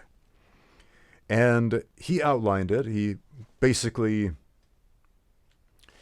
outlined glorified positional sparring, but in a way that is fun and engaging. He described it as games. And I've heard people talk about this, but he went into detail about this. And I went and I taught a jiu-jitsu class the next day, and I was thinking about this, and I thought, you know what, I've got a brand new student here, a young woman who's never done jiu-jitsu in her life, and a young man who showed up to 2 classes before, and they're the only ones in this class, right? It's a sparsely attended class, and I thought, you know what, I'm going to do something different. I'm going to experiment. I'm going to try out Kit Dale's method here, and I'm going to show him a technique, okay? And we're going to rep out the technique and do the basic jiu-jitsu thing, but then we're going to turn it into a game. So I teach them the tripod sweep. One guy's standing, one guy's on the ground. You do a leg entanglement, and you sweep the guy and knock the standing guy down, and you get up in reverse position. So you go from a bad position to a better position, right? And we turn it into a game. The game is standing fighter, down fighter. Standing fighter just tries to touch the other person on the head. That's it. Standing fighter, all they have to do is touch the other person on the head. They don't have to do any fancy jiu-jitsu techniques, just touch the head of the person on the ground. Okay? And they're playing this game at first, and they're having fun. They're laughing like, hey, this is fun. Yeah. And then they start developing some questions like, hey, when I try to touch his head, he pushes me with his leg. He puts his leg here, and I'm not able to touch his head. What's going on? Why? And then something else Kit Dale said was, it's very important for people to be able to answer their own questions. You can just give them the answer, but they won't remember that as well as an answer that they find themselves. If you discover something yourself, you're like, dude, this is my thing. And so I thought, okay, I could just give them a knowledge dump right here. Well, this is happening because of that and that and that. And I decided, okay, let's see what happens here. And so I give them some questions, some probing questions, so that they can figure out their own question. Well, why do you think that you can't get past his leg here? Well, I can't get past his leg because he's moving it this way. Okay. What should you probably do if he moves his leg over here? Well, if I move over here, then it won't be a problem. Okay, give it a try. And they try it, and it works. And then they're able to touch the head and score the point in the drill. And then they're having fun again, and then they run into a new problem. They create a new problem because they're developing new techniques. They're developing concepts of frames, of guard retention, of all these important principles without having to be taught these important principles. And at the end of the session, they have a functional tripod sweep. They can pull it off in live sparring. They're not super high-level professionals, but they've got a functional one. Whereas what usually happens in a jiu-jitsu class, you teach the technique, you rep it out a few times, and then you spar or you roll, and then none of the white belts ever do that technique once while they spar. Ever. And then they ask the coach, well, why not? And the coach says, well, you just need more experience. Keep coming back, and in a few years, you'll be better at jiu-jitsu. And that's true. In a few years, you will be better at jiu-jitsu. Okay? But what if you could be better at jiu-jitsu and have a functional understanding of that technique where you can pick up and play on day one? Maybe not play with the black belts, but play with the white belts, where you could pick up and play on day one. Guess what? You can. And they did. And it was awesome. It was great. And they came back for the next class a couple days later, and guess what happened? They remembered they could still do the tripod sweep. That was their go-to move. We didn't have to have a refresher course over this movement. It works. So come up with some little drills, some little games, and come up with your own answers when it's not working, when the technique you're trying to do isn't working. Ask yourself, well, why not? If you don't know why not, take a video of it so you can watch it, play it back, and see visually what happened. Oh, he was sticking his leg there, so I couldn't physically move through it. Because we can't walk through walls. We're not ghosts. I put out a video about a year and a half ago about guard retention, and it's got some super important information that will absolutely make you a better fighter and a better jiu-jitsu athlete. It's good information. But the video, while it got a decent number of views, did not have good audience retention. People watched for about a minute and then clicked away. Why? Because it was boring. Guard retention is an inherently boring subject. There's a great video on a similar subject addressing some of the same topics. Lachlan Giles put out a whole series on this, and it's brilliant. It's important. It's stuff every jiu-jitsu athlete needs to know, and it's boring as heck, man.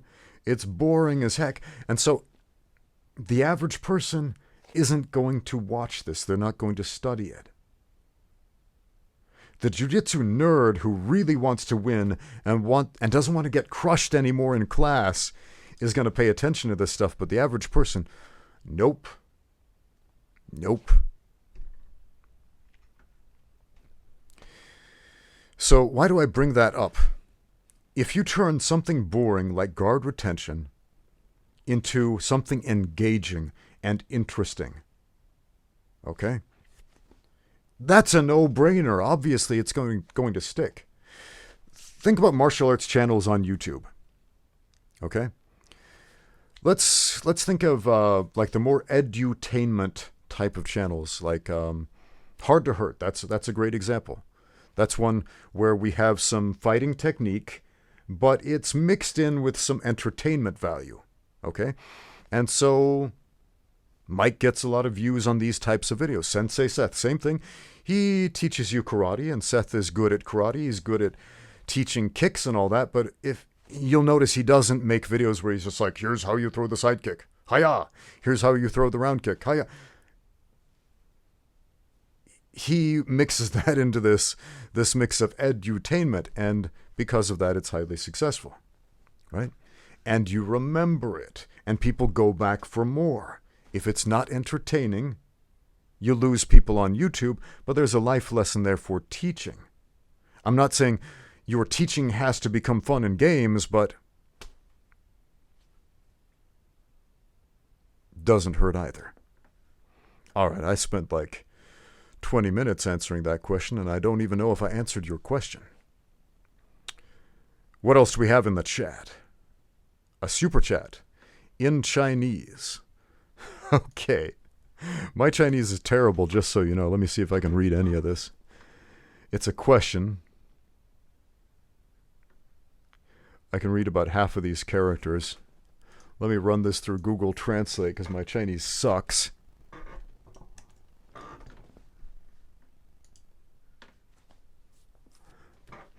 若卡西能在战斗中代败你吗? Can Rokas defeat me in combat? Rokas, like Rokas Leonavicius? How do you say Rokas in Chinese? How did you... Lo Ka. That's Lo Ka Si. Oh, wow. You wrote Rokus's name in Chinese.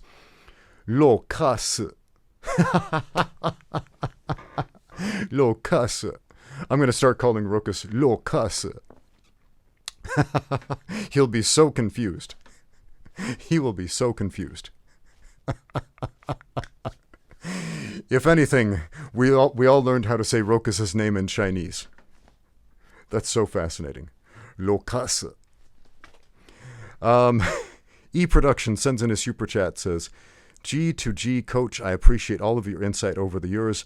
One of the best instructional channels on YouTube for real. Thank you.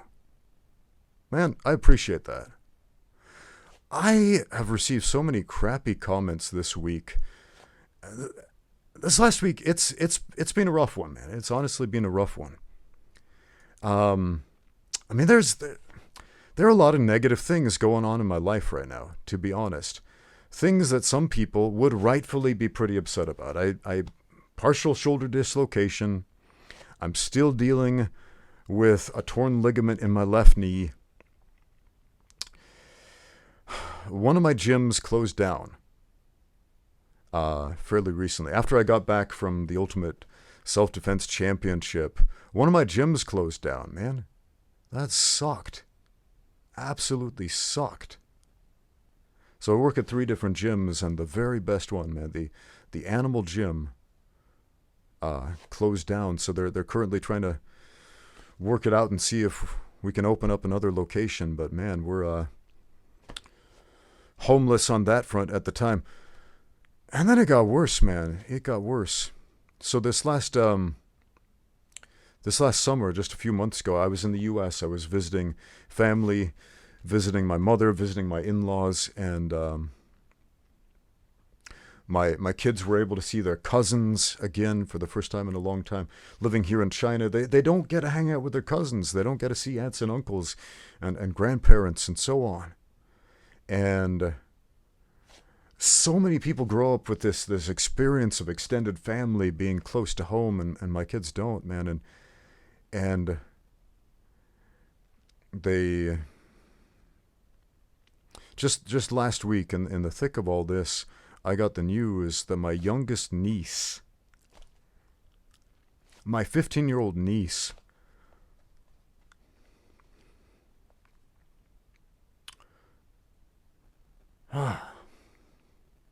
Man, it's hard to talk about. She had a drug overdose and she died, man. She passed away of a drug overdose.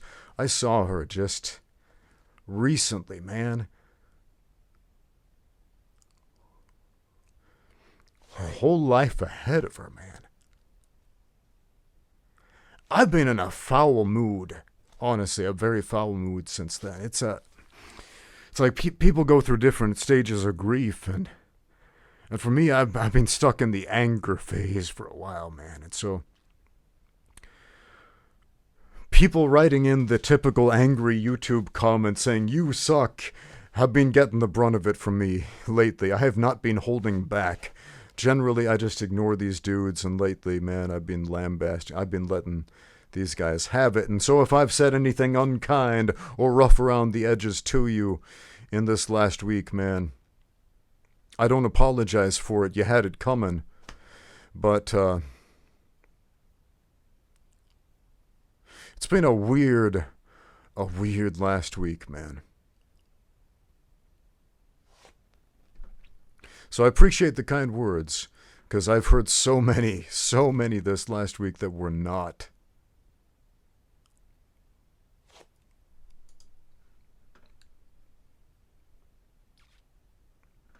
We got a super chat from Naruto, who says, "Is it ironic how Master Wong, a Chinaman, lives in England while Ramsey, an Englishman, lives in China?" Okay. Well, that's partially accurate. Ramsey is of English descent, right? I'm a US-UK dual national. I was born in the United States. My family is from England. I'm a citizen of the United Kingdom and a citizen of the United States. I was raised in the US. My family is from England. Master Wong lives in England. He was born in Vietnam. One of his parents is Vietnamese. One of his parents, I believe, is Chinese. Hence his Chinese surname Wong. It's not a Vietnamese name. So, is that ironic? I mean, dude, there are expats living all over the world. There are immigrants and migrant workers living all over the world, man. There are people of Asian descent living in England, lots of them. There are people of English descent living in China. It's not the 1400s anymore. Hey, Harry, I appreciate the kind words, the condolences, much appreciated.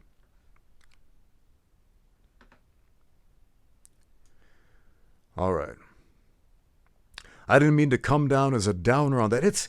It's hard to talk about grief, man. It's hard to talk about, especially as a man, talking about difficulty in your life, because there is this expectation when people say, "Hey, how you doing?" that it's just a greeting. And you're just supposed to say, "Fine." And you're not supposed to say, "Actually, I'm not doing okay today. I'm having a rough time of it today." There's this expectation. We don't say that as men. We're fine. We're solid. We're strong. We don't hurt. We don't feel. Screw that, man.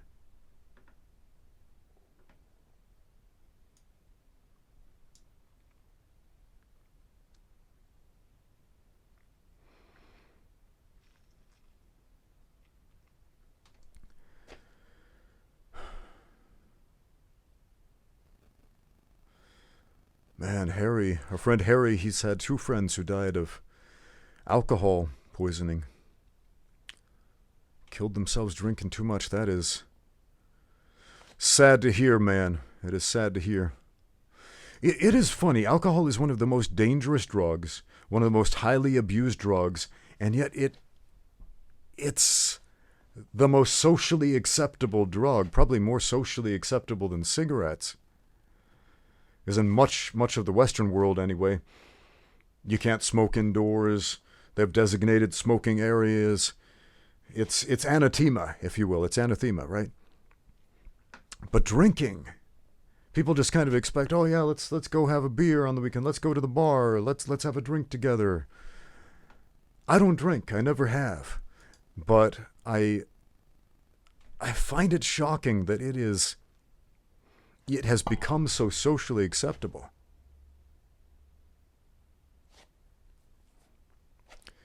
Harry says, "Alcohol is the worst thing in the world." Yeah, it's up there. It's definitely up there.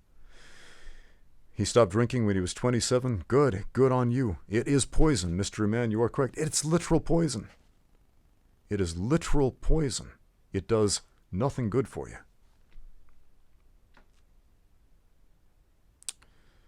Yeah, man. I come from a long line of alcoholics, abusive alcoholics. Part of the reason I have never touched the stuff.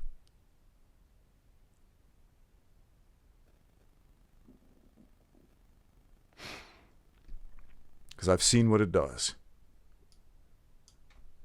I don't want any of that in my life.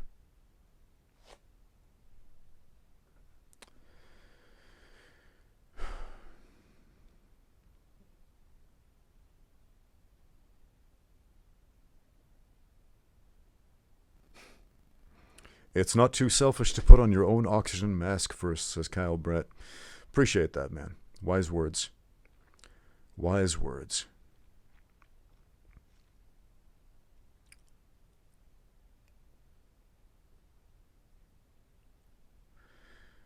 We have a super chat from Naruto who says, if it is true that Bruce Lee was a judo black belt, would he be able to beat Floyd, like Floyd Mayweather? You know, I wonder about this because there are pictures out there on the internet of Bruce Lee wearing a black belt and a judo gi. And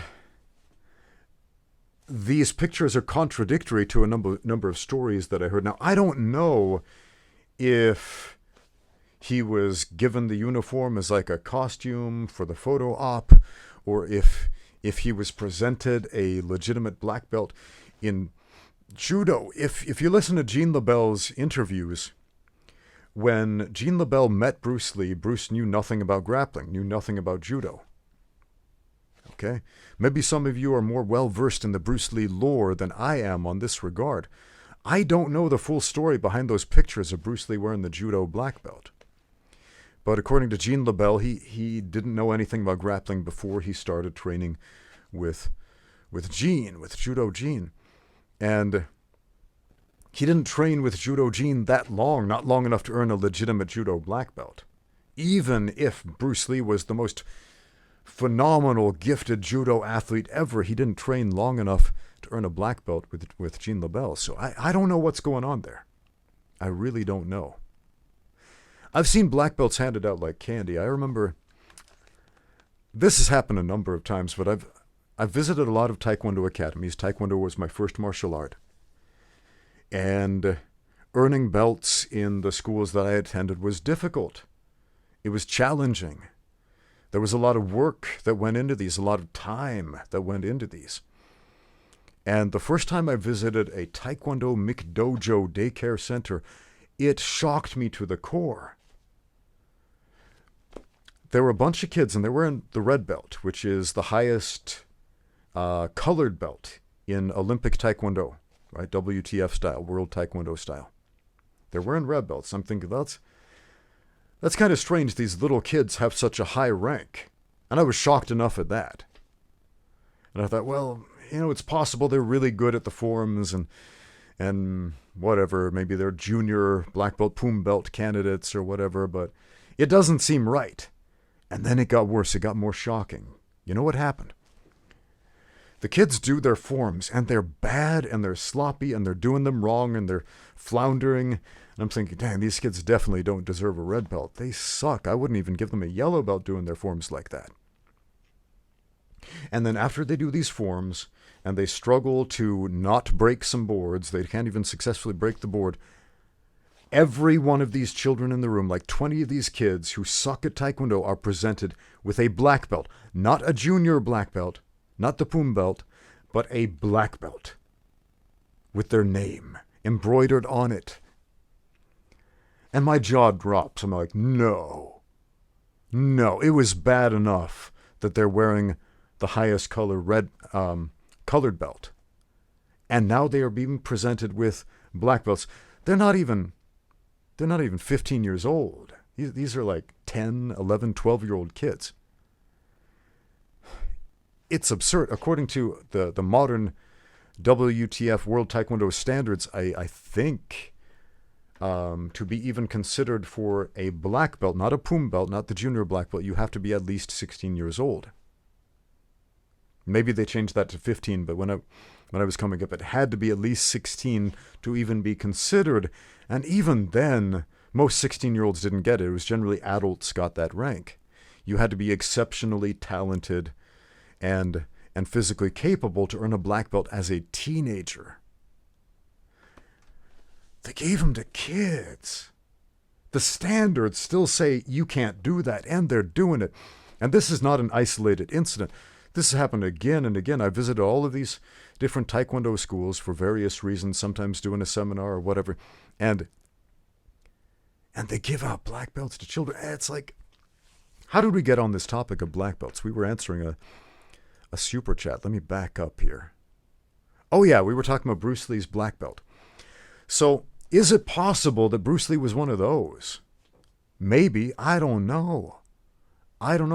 Maybe it was an honorary rank. That's possible. It's possible. I've been given honorary ranks. I've got an honorary black belt in Kyokushin Karate. I've never trained a day in my life in Kyokushin Karate. Okay? I don't know the specifics of the Kyokushin Kata. I've competed in Kyokushin, which is why I was given the honorary belt, but yeah, that's an honorary rank. Okay? So I understand that. And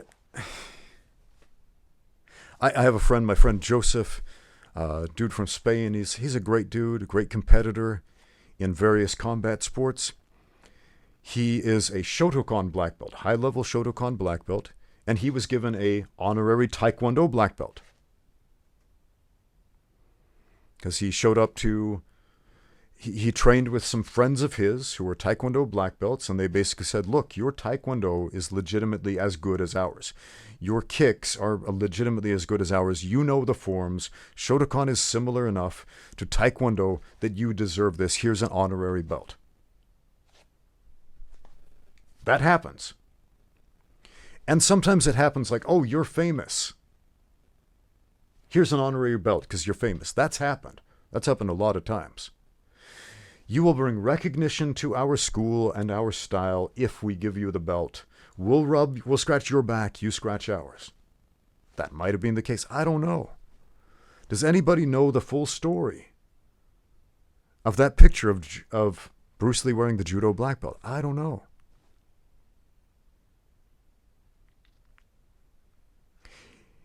If a friend, Golden Bell Training, is in the chat, or if anybody can reach out to him, tell him to make a video on this subject. He makes some great videos on Bruce Lee, his life, picking apart the Bruce Lee myths, getting to the truth of it. And yeah, man, I'd love to see him make a video on this topic.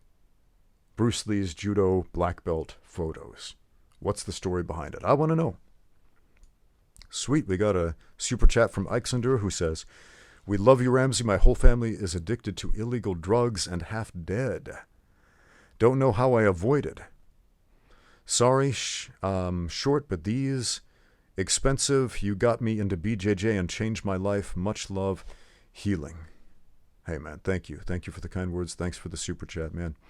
And stay strong, my brother. Stay strong. Yeah.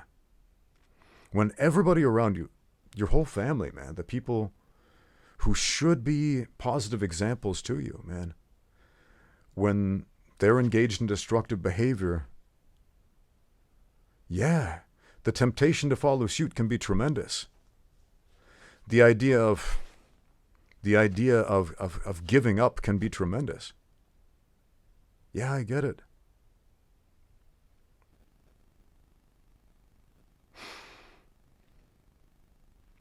I've learned a lot in my life from both positive and negative role models. The positive role models can show you what to do. The negative role models can show you what not to do.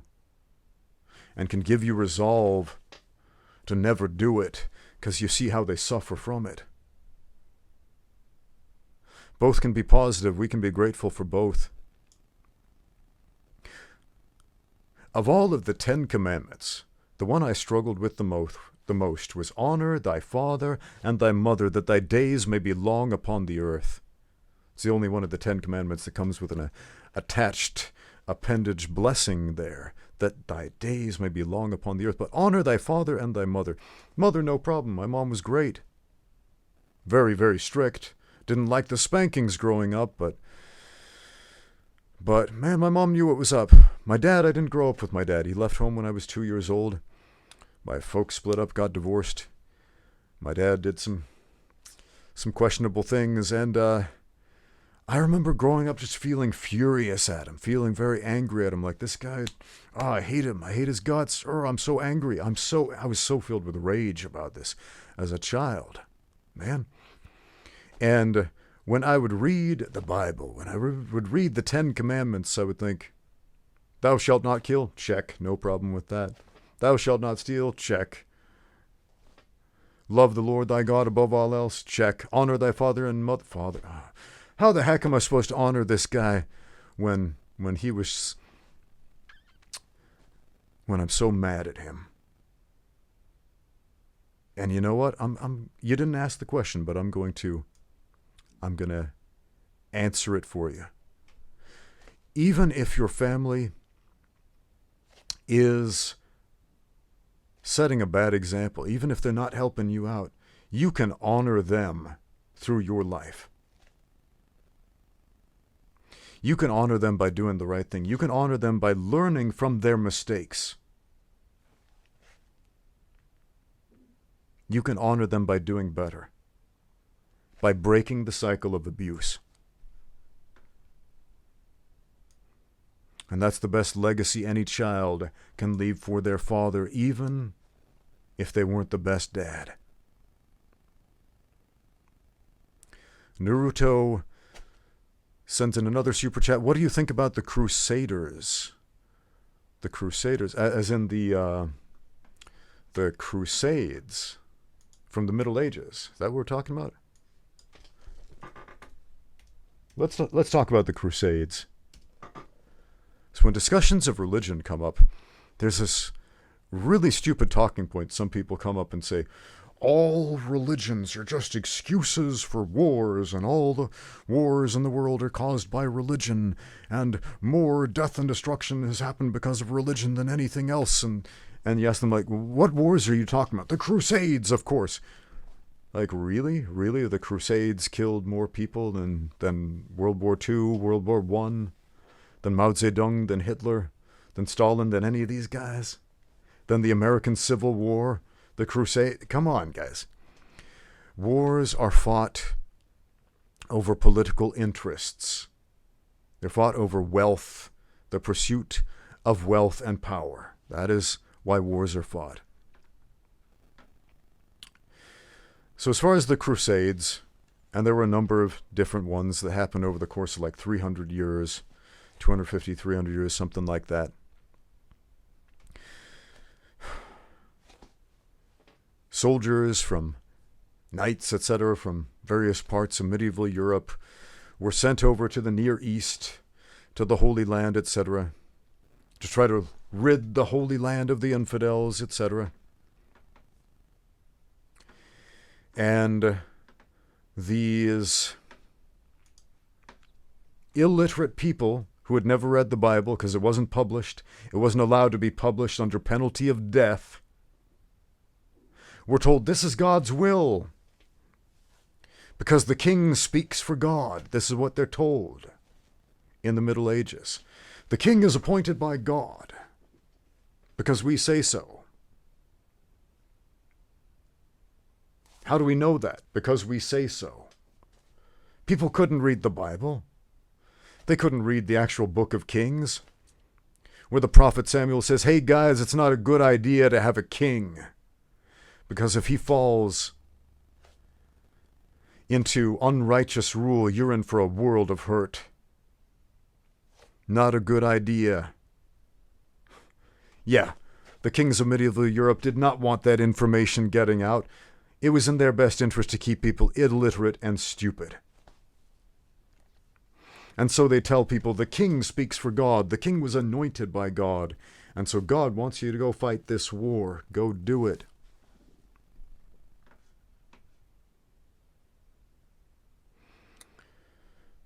And why did they want that? Why was that in the best interest of the Holy Roman Empire, which was neither holy, nor Roman, nor an empire at that point? It had basically been appropriated by the Visigoths and the Ostrogoths at that point.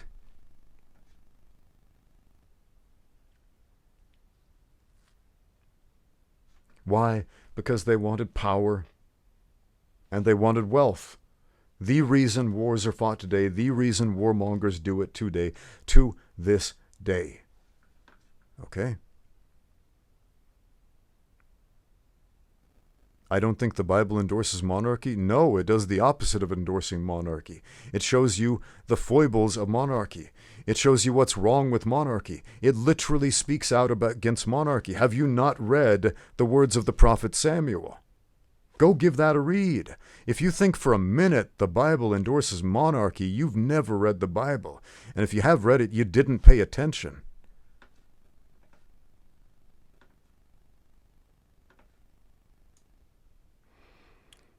See those narratives of the kings?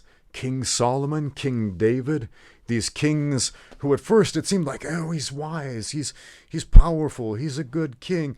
And then it all goes corrupt. And they ruin it for everybody. And what happens? They bring Israel into bondage, into slavery. They destroy the country. The nation is divided into the kingdom of the north and the south. And then they are plagued by the Assyrians, who all but destroy this nation. They are carried off captive into Babylon. They are plagued for centuries because of the reign of kings. Kings, not a good idea according to the Bible. It's said explicitly and implicitly. Why do you think the kings of England and France and Spain and Germany and Charlemagne and the Pope, etc., did not want people reading the Bible? They didn't want it published. Why? When William Tyndale, the first man to print the Bible, to publish it in English, was branded as a heretic and drawn and quartered and tortured and killed and beheaded, and his head placed on a pike on London Bridge as an example for anyone else. Why, before that, a shepherd boy with a single verse, the Lord's Prayer, translated into English, into the common tongue of the land, was found and brutally executed for his crime of having a piece of the Word of God in his pocket.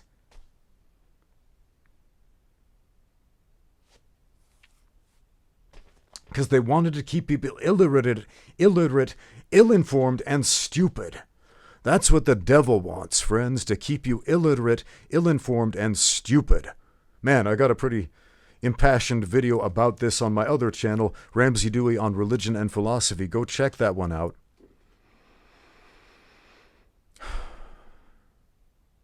I think I missed a few super chats here. Naruto wants to know, was America mentioned in the scriptures? It's definitely mentioned in the Book of Mormon, in the scriptures of the Church of Jesus Christ of Latter-day Saints. Yeah, because those are written in ancient America. So for sure, we get implicit mentions of America in the Bible. For example, when Ezekiel speaks of the stick of Joseph and the stick of Judah being one in hand, the stick of Judah being the Bible, the Torah, the Old Testament, the stick of Joseph, on the other hand, what's that? Where are the scriptures of the Josephites, of the descendants of Joseph? Ephraim and Manasseh, where are those? The Book of Mormon. Yeah, I'm going to tell it to you plainly. So yes, it's mentioned implicitly in the Bible, explicitly throughout the Book of Mormon. That's what it's all about. We have some more super chats I think I missed. Nope, I think I got them all. If not, let me know. Yes, Kyle Brett, you are correct. The divine right of kings is rather unchristian and unbiblical, but it's a tradition that was propagated again because it was in the best interest of the kings to keep their power in a feudal system where the serfs were illiterate and the Bible wasn't published.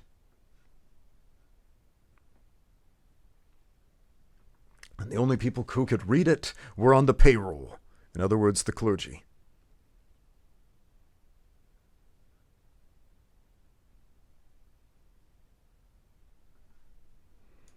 And everybody's asking religious questions now. Okay, so how long are we going in here? Man, this is So we talked for about an hour about Francis Ngannou and MMA. Now we're talking about religion. That's cool. That's cool. I love to talk about scriptures and whatnot. I'm actually a Sunday school teacher in my church. I teach youth Sunday school, teenagers. And I prepared a Sunday school lesson today, which I never ended up teaching because the schedule got flipped around and there was no Sunday school today. So I had this whole lesson prepared, this whole list of notes, and I didn't get to teach the lesson. So I'm kind of itching to let some of that out here, which I haven't really. So maybe I'll get into that on my religion and philosophy channel. But yeah, it's crazy the things people say about the Bible that the Bible doesn't actually say.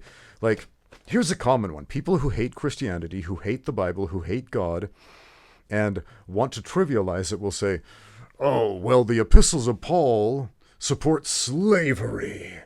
Okay, Paul grew up in a Roman-ruled province at a time where an entire quarter of the population of the Roman Empire were slaves. And he writes an epistle to Timothy. And this is interesting because his other epistles are to whole churches, whole congregations, large groups of people. He's expecting these other ones to be read. He writes to Timothy. This is his last epistle he writes before he is beheaded. If you don't know the backstory, Emperor Nero, kind of a psychopath, wanted to build a new palace, but there's not enough room in Rome, so what does he do? He starts a fire under the Colosseum, under the circus, and it spreads, and Rome burns. And the people of Rome, after a huge swath of their city is burned to ashes, they get upset about this. Who did this? Who is responsible? Emperor Nero points to the Christians. They're the scapegoat. It's their fault. Yeah, let's make them pay.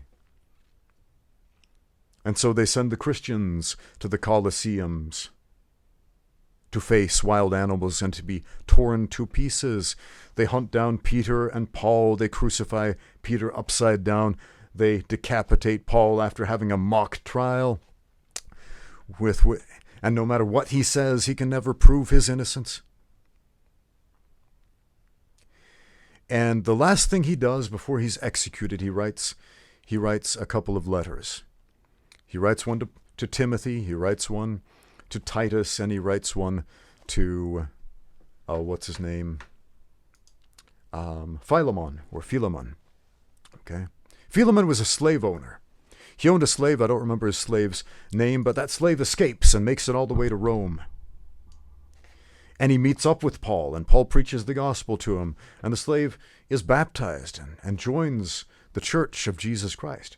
And Paul writes a letter to Philemon. He says, hey, you know that slave that you had? Don't treat him as a slave. Treat him as a brother. Because the gospel of Jesus Christ is different than the power hierarchy taught by the world. That there's kings and emperors, and below that you've got, people in various positions of power below the king, and then you got the serfs, and then you got the slaves. No, the first shall be last, and the last shall be first. He who serves in the kingdom of heaven shall be greatest. It's the polar opposite of what the world teaches. He who serves in the kingdom of heaven shall be greatest. And so Paul tells this man, this slave owner, treat this former slave as a brother in Christ. But then he goes one further, and he's like, look, I realize you're going to lose money in this transaction, because slaves cost money. They're not free. I will pay the debt. And so he makes himself a Christological example, a type of Christ, The story now becomes metaphorical of the sacrifice of Christ, who pays the debt of those who cannot pay their own debt. He saves those who cannot save themselves. And this becomes a very powerful metaphor. Because you know what? Not only is the slave our brother, as the old song says, we are the slave. We have the debt. We cannot save ourselves, friends. Anyway, that's the preaching I'm going to do for you today. If you got more questions, more comments about fighting, scriptures, philosophy, whatever you want to chat about, let's do it. We'll field a couple more, and then I'm going to head out.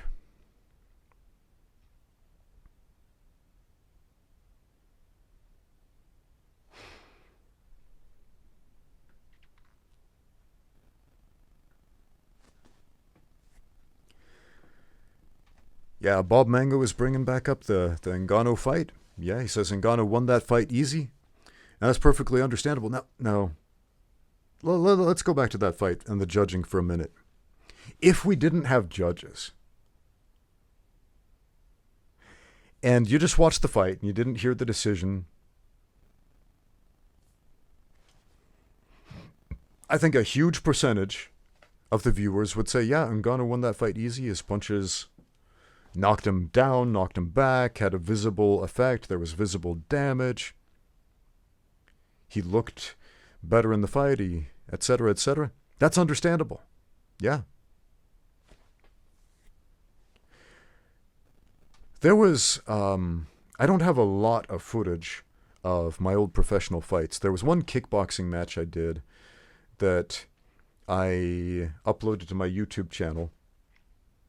And the decision wasn't filmed. The decision of that fight wasn't filmed. And it was kind of a goofy decision. I'll tell you the story afterward.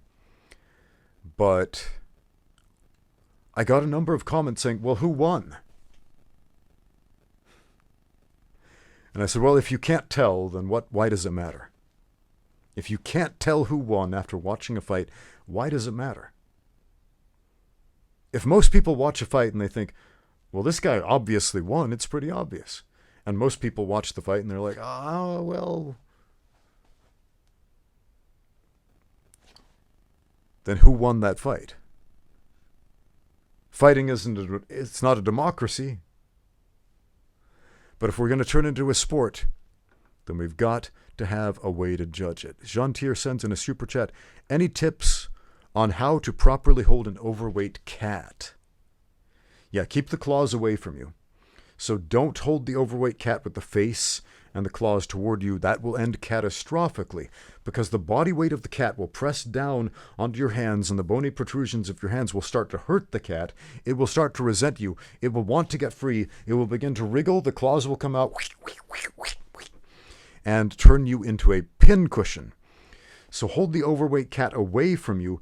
Maybe hold your arms in this fashion rather than with the hands, because the hands are not as supportive of a structure as the forearms when holding that cat. So, yeah, man. Good luck holding that overweight cat. Maybe don't hold it at all if it doesn't want to be held.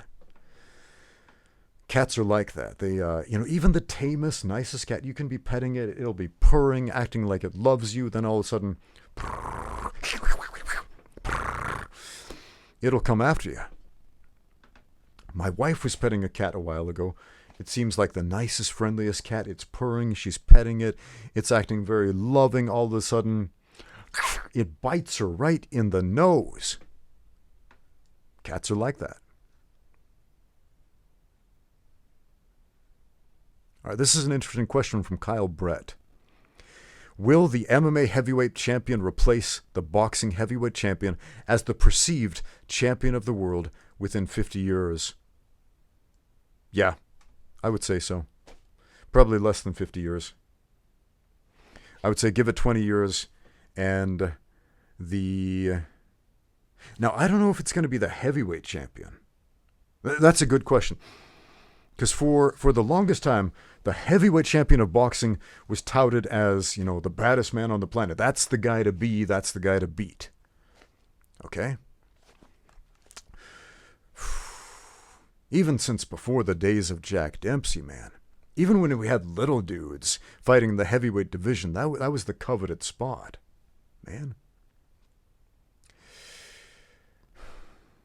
Which is why little dudes used to fight for the heavyweight championship. There were guys who weighed 160 pounds fighting for the heavyweight title back then. What's his name?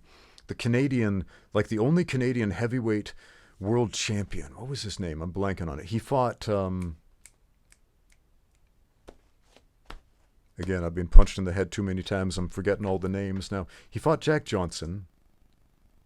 Hold on, I'm going to type this in. Canadian heavyweight boxing champion.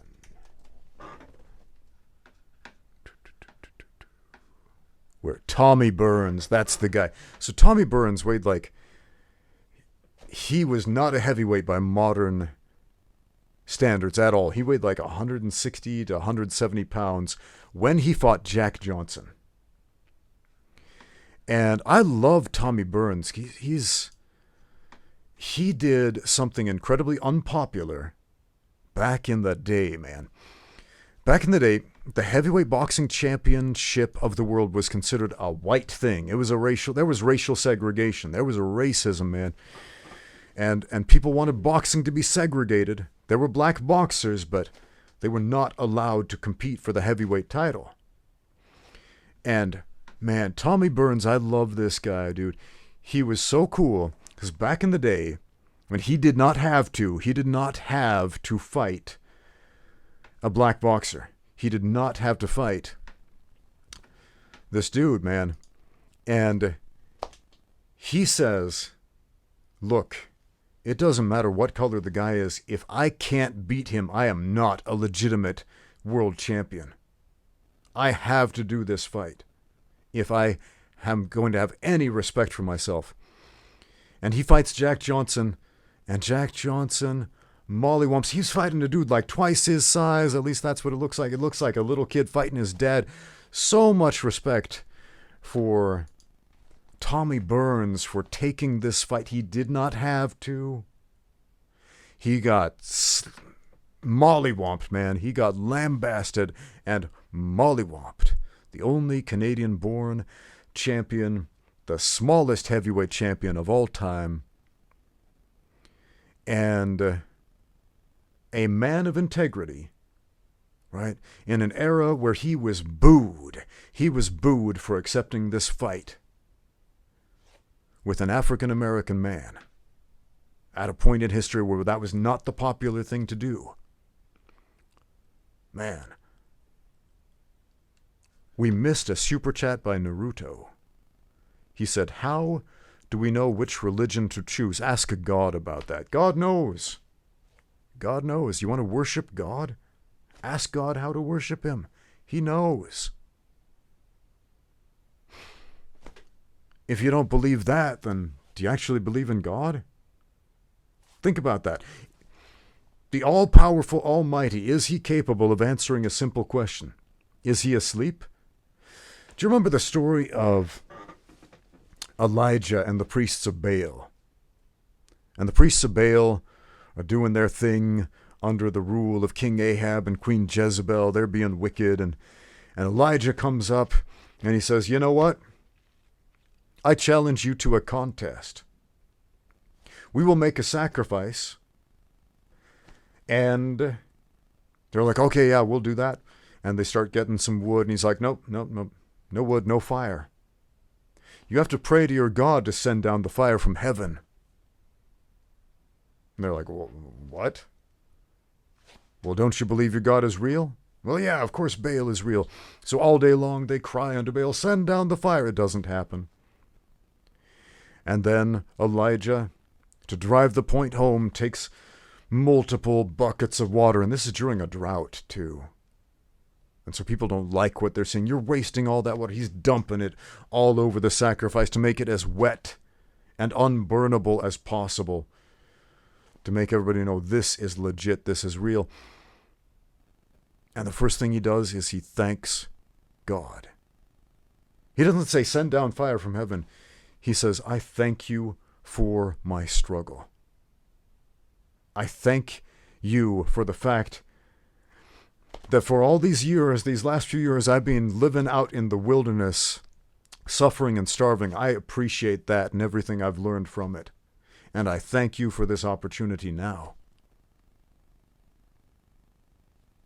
And the fire comes down out of heaven and burns up the sacrifice, and burns up the wood, and burns up the water, and burns up the rocks of the altar itself.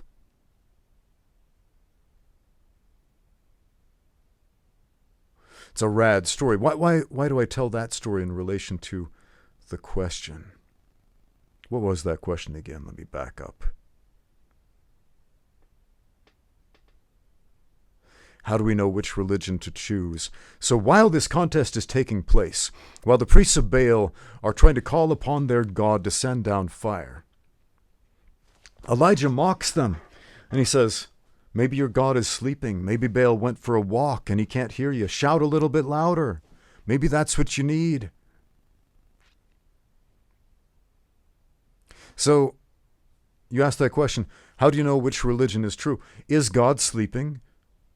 Is he out on a walk and he can't hear you? Do you need to shout a bit louder? If the Almighty is Almighty, he can answer a simple question for you.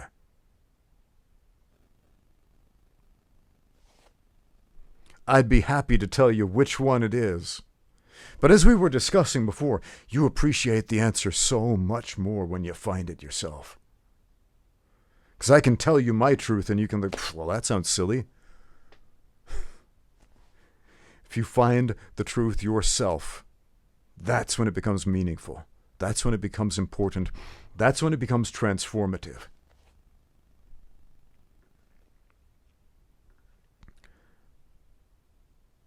Yeah, man. Tommy Burns. Kyle Brett says, Tommy Burns is a real man for taking that fight in that era. Heck yes, he was, man. And against Jack Johnson, too. Not just against anybody. Not against a guy his size.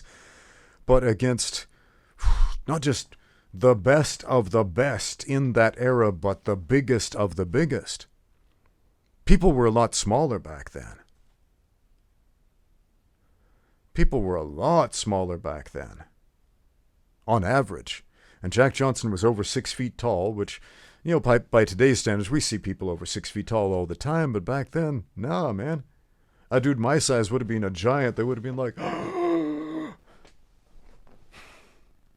a lot of people today think I'm a giant when they meet me in person because they see me being 2 inches tall on their iPhone. And they're like, you're a full-sized human being in real life. I had no idea. Yeah, Jack Johnson was cool, man. I loved that guy. And that fight between Jack Johnson and Tommy Burns, one of the saddest things, one of the saddest footnotes in history is, as Jack Johnson was winning the fight, he's starting to win this fight decisively, they turned the cameras off.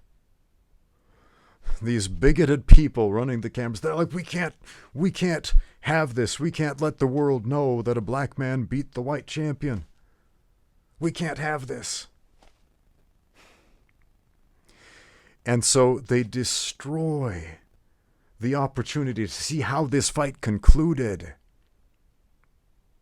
Yeah, we know it didn't end well for Tommy Burns, but boxing historians, man, we pore over every ounce of this technique, man. We want to know what happened. We want to know why it happened.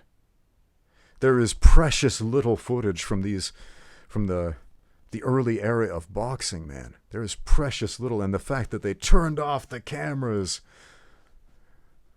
because of their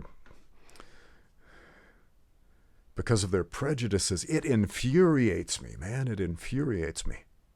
Yeah, Jack Johnson was over 6 feet tall. I don't know exactly how tall, but a very large man for that era. Oh, this is a good question. Alexander Lako says, Sherdog says you are 5'11". Where did they get this information from? Okay, story time, friends. I am 6'1", or exactly 185 centimeters tall. And a lot of people look up my Sherdog record because they want to know, oh, what's this guy's MMA fight record? Let's see what this guy's all about. And it says I'm 5'11" and that I weigh 145 pounds. And this particular stat was submitted in the year 2009 by a fellow by the name of Silas Maynard.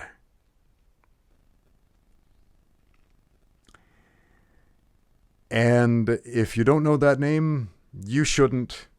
One of the worst human beings I've ever known.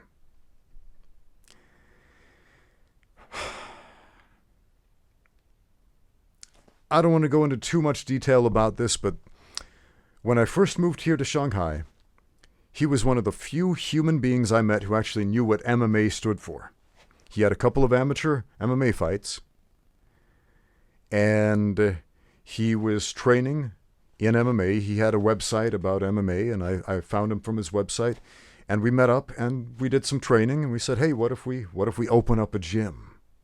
So we opened up a gym together, and then he scammed me and everybody else in the city, stole an incredible amount of money, scammed a lot of people, and turned out to be a pathological liar and a fraud and all kinds of, just an absolute piece of work in every possible way. And this dude himself was about 5'11". And I'm a couple inches taller than him. And the guy had a bit of a Napoleon complex. And so he ended up submitting some fight records to Sherdog in order to fabricate a fake fight record for himself. In order to do that, he had to create a list of fight events that he supposedly fought in. And so he got a list of fighters who were in China at that time, including myself, and made up these fake fight cards and submitted them to Sherdog. Got a friend of his to submit them to Sherdog, including fake stats. And because this guy with his Napoleon complex can't stand the fact that I'm 2 inches taller than him, said I was only 5'11" instead of 6'1". And that's the record he submitted. Said I was 145 pounds, not 215, not 205, 145. And so since then, everybody looking up my fight record thinks I'm this teeny tiny featherweight. And when they meet me in person, they're like, holy crap, you're a giant. I had this experience when I met Icy Mike. He could not believe how much bigger I was than how big he thought I was. He kept looking me up and down like, you're huge, you're enormous. The internet told me lies. The internet didn't. Anyway, so not just that. So he submitted all these fake fights. So my Sherdog record for a while, I kid you not, said that I had a fight against Bruce Lee. Bruce Lee. Bruce frickin' Lee.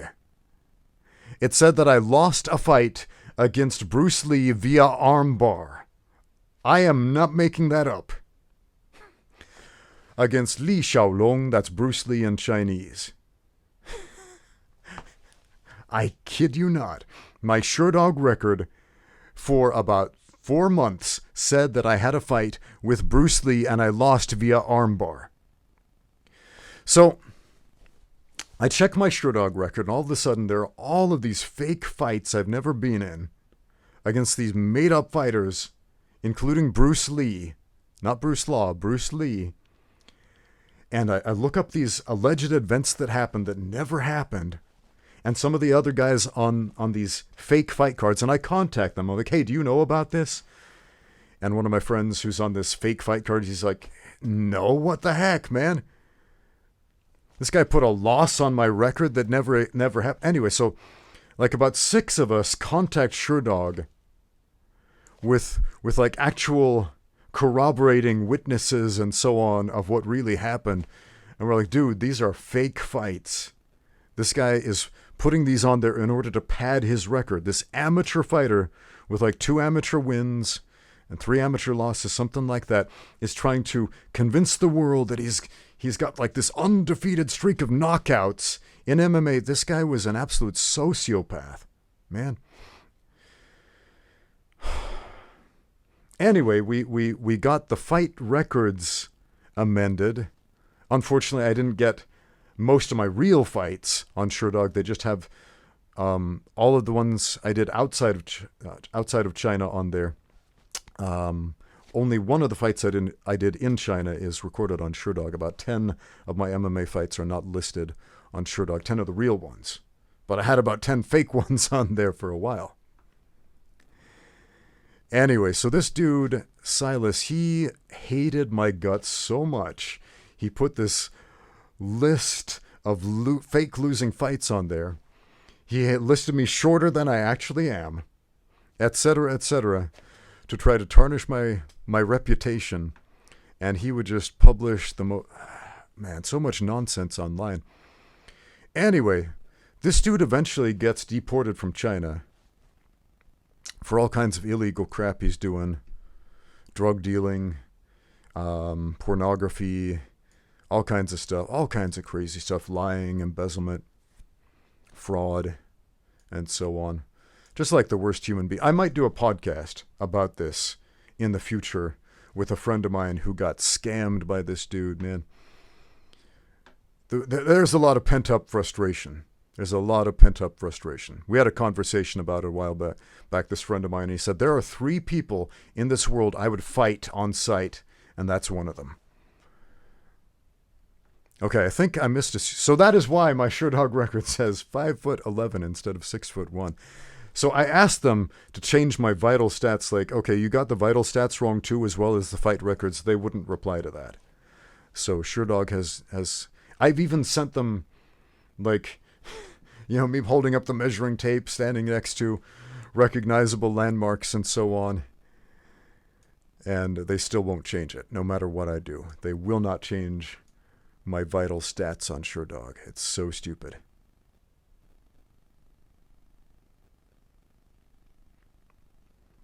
Okay, what was that super chat I missed? Bo Liev says, do you think the best non-heavyweight boxers of all time are boxing right now? And if not... when were they? Okay. So basically the best boxers, not in the heavyweight division, are they boxing right now? If not, when were they? Man, that's a good question. Who is even fighting right now who's not a heavyweight? Who are the names we know about? Man. I'm trying to think of names. I'm thinking about, like, man... How's Ryota Murata doing? He was undefeated last time I saw him fight. Let's look that guy up. Ryota Murata. He's pretty good. He was an Olympic gold medalist. Ryota Murata boxing record. But that was years ago when I saw him fight. He was doing really well. Had a great professional debut after the Olympics. Had some good fights. Fought some guys who were probably below his skill level. But that's pretty normal when they're trying to build up a champion. Okay, 19 total fights, 16 wins, 13 wins by knockout, 3 losses. So, Japanese fighter Ryota Murata, he's a good fighter. He's not a name I think the average person knows.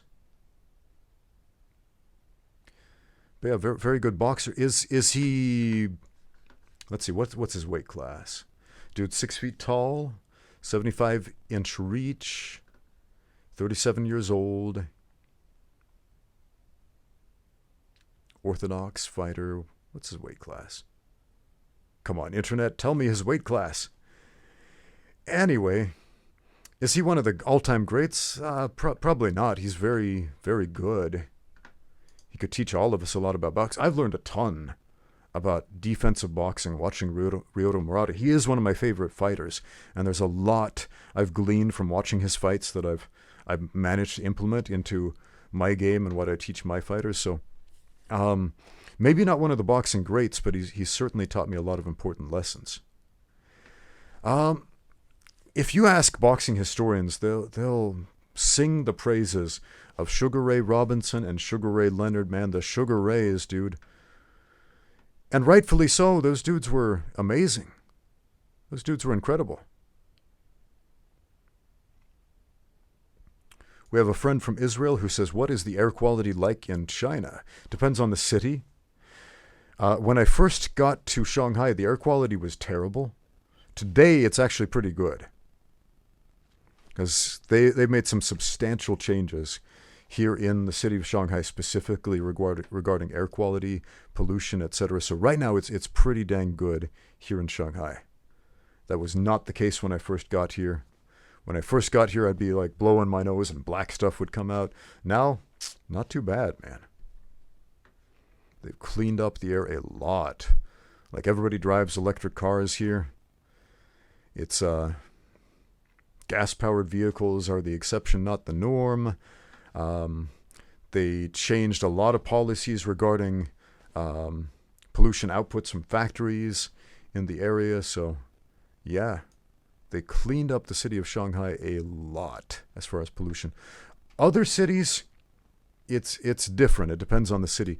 So every city has their own city government. So Beijing is probably more polluted than Shanghai right now. But it's still better than it used to be.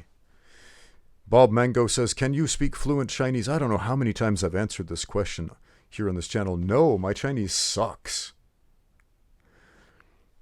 My Chinese sucks. Mystery Man says, is it true that people in China have a social credit score? I don't know how many times I've answered this question on my channel. I've made several videos about it. Let me see. Let me pull up the video that I made about this, the most recent one. And I will post that in the chat for you to look at. Let's write in Ramsey Dewey social credit. And then some videos where I address this topic will come up. There's this one where I walk along the beach where I address this issue. I kind of like that one. But I addressed it kind of ex post facto. Let me see if I can. Social credit score. So, I have a video titled Answers to the Same Dang Questions About Living in China for 13 Years. The thumbnail says, the only 3 questions you ask me. I field the social credit score thing in there. So let me post a link to that one in the chat, where I will answer the only 3 questions you guys ask me about China.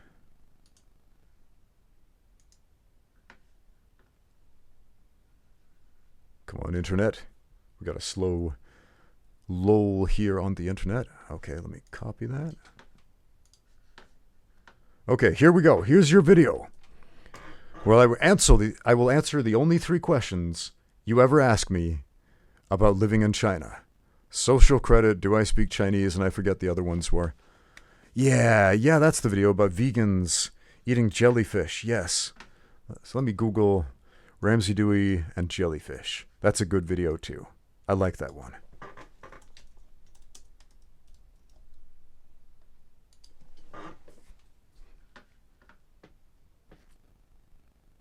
It's not coming up. Let me type in Ramsey Dewey vegan, because I did talk about vegans in that video. Just trying different search terms, man. I don't understand this, because I type all these terms down as search terms to try to make my videos easily accessible. It's in the video itself, it's in the description, it's in the tags, etc. And when I type these very specific terms, YouTube still doesn't show me what I look for. Instead, it'll show me like some video from some other channel. Weird.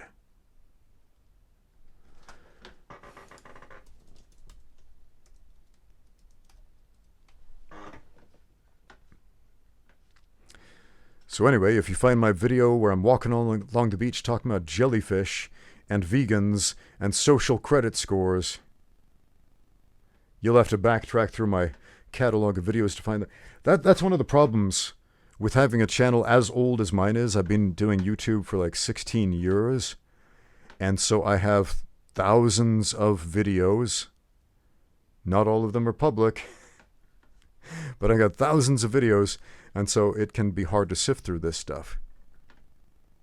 Whereas younger, smaller channels, it's easier to find their content because there's less of it. Bob Mango just wrote something in Chinese. That looks like traditional characters. Hold on. I am not familiar with traditional characters because we don't use traditional characters here in mainland China. Let's see what Bob Mango is saying. I'm going to go to Google Translate for this.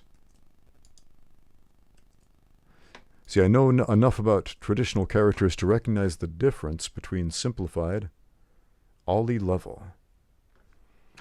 Aoli Ji. Okay.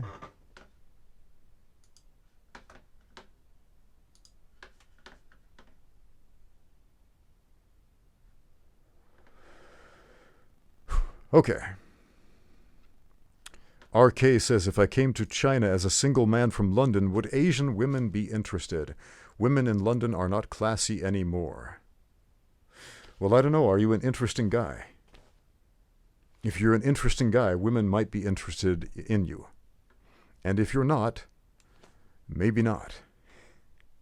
So be interesting, friends. Be interesting. If you want women to be interested in you, be interesting.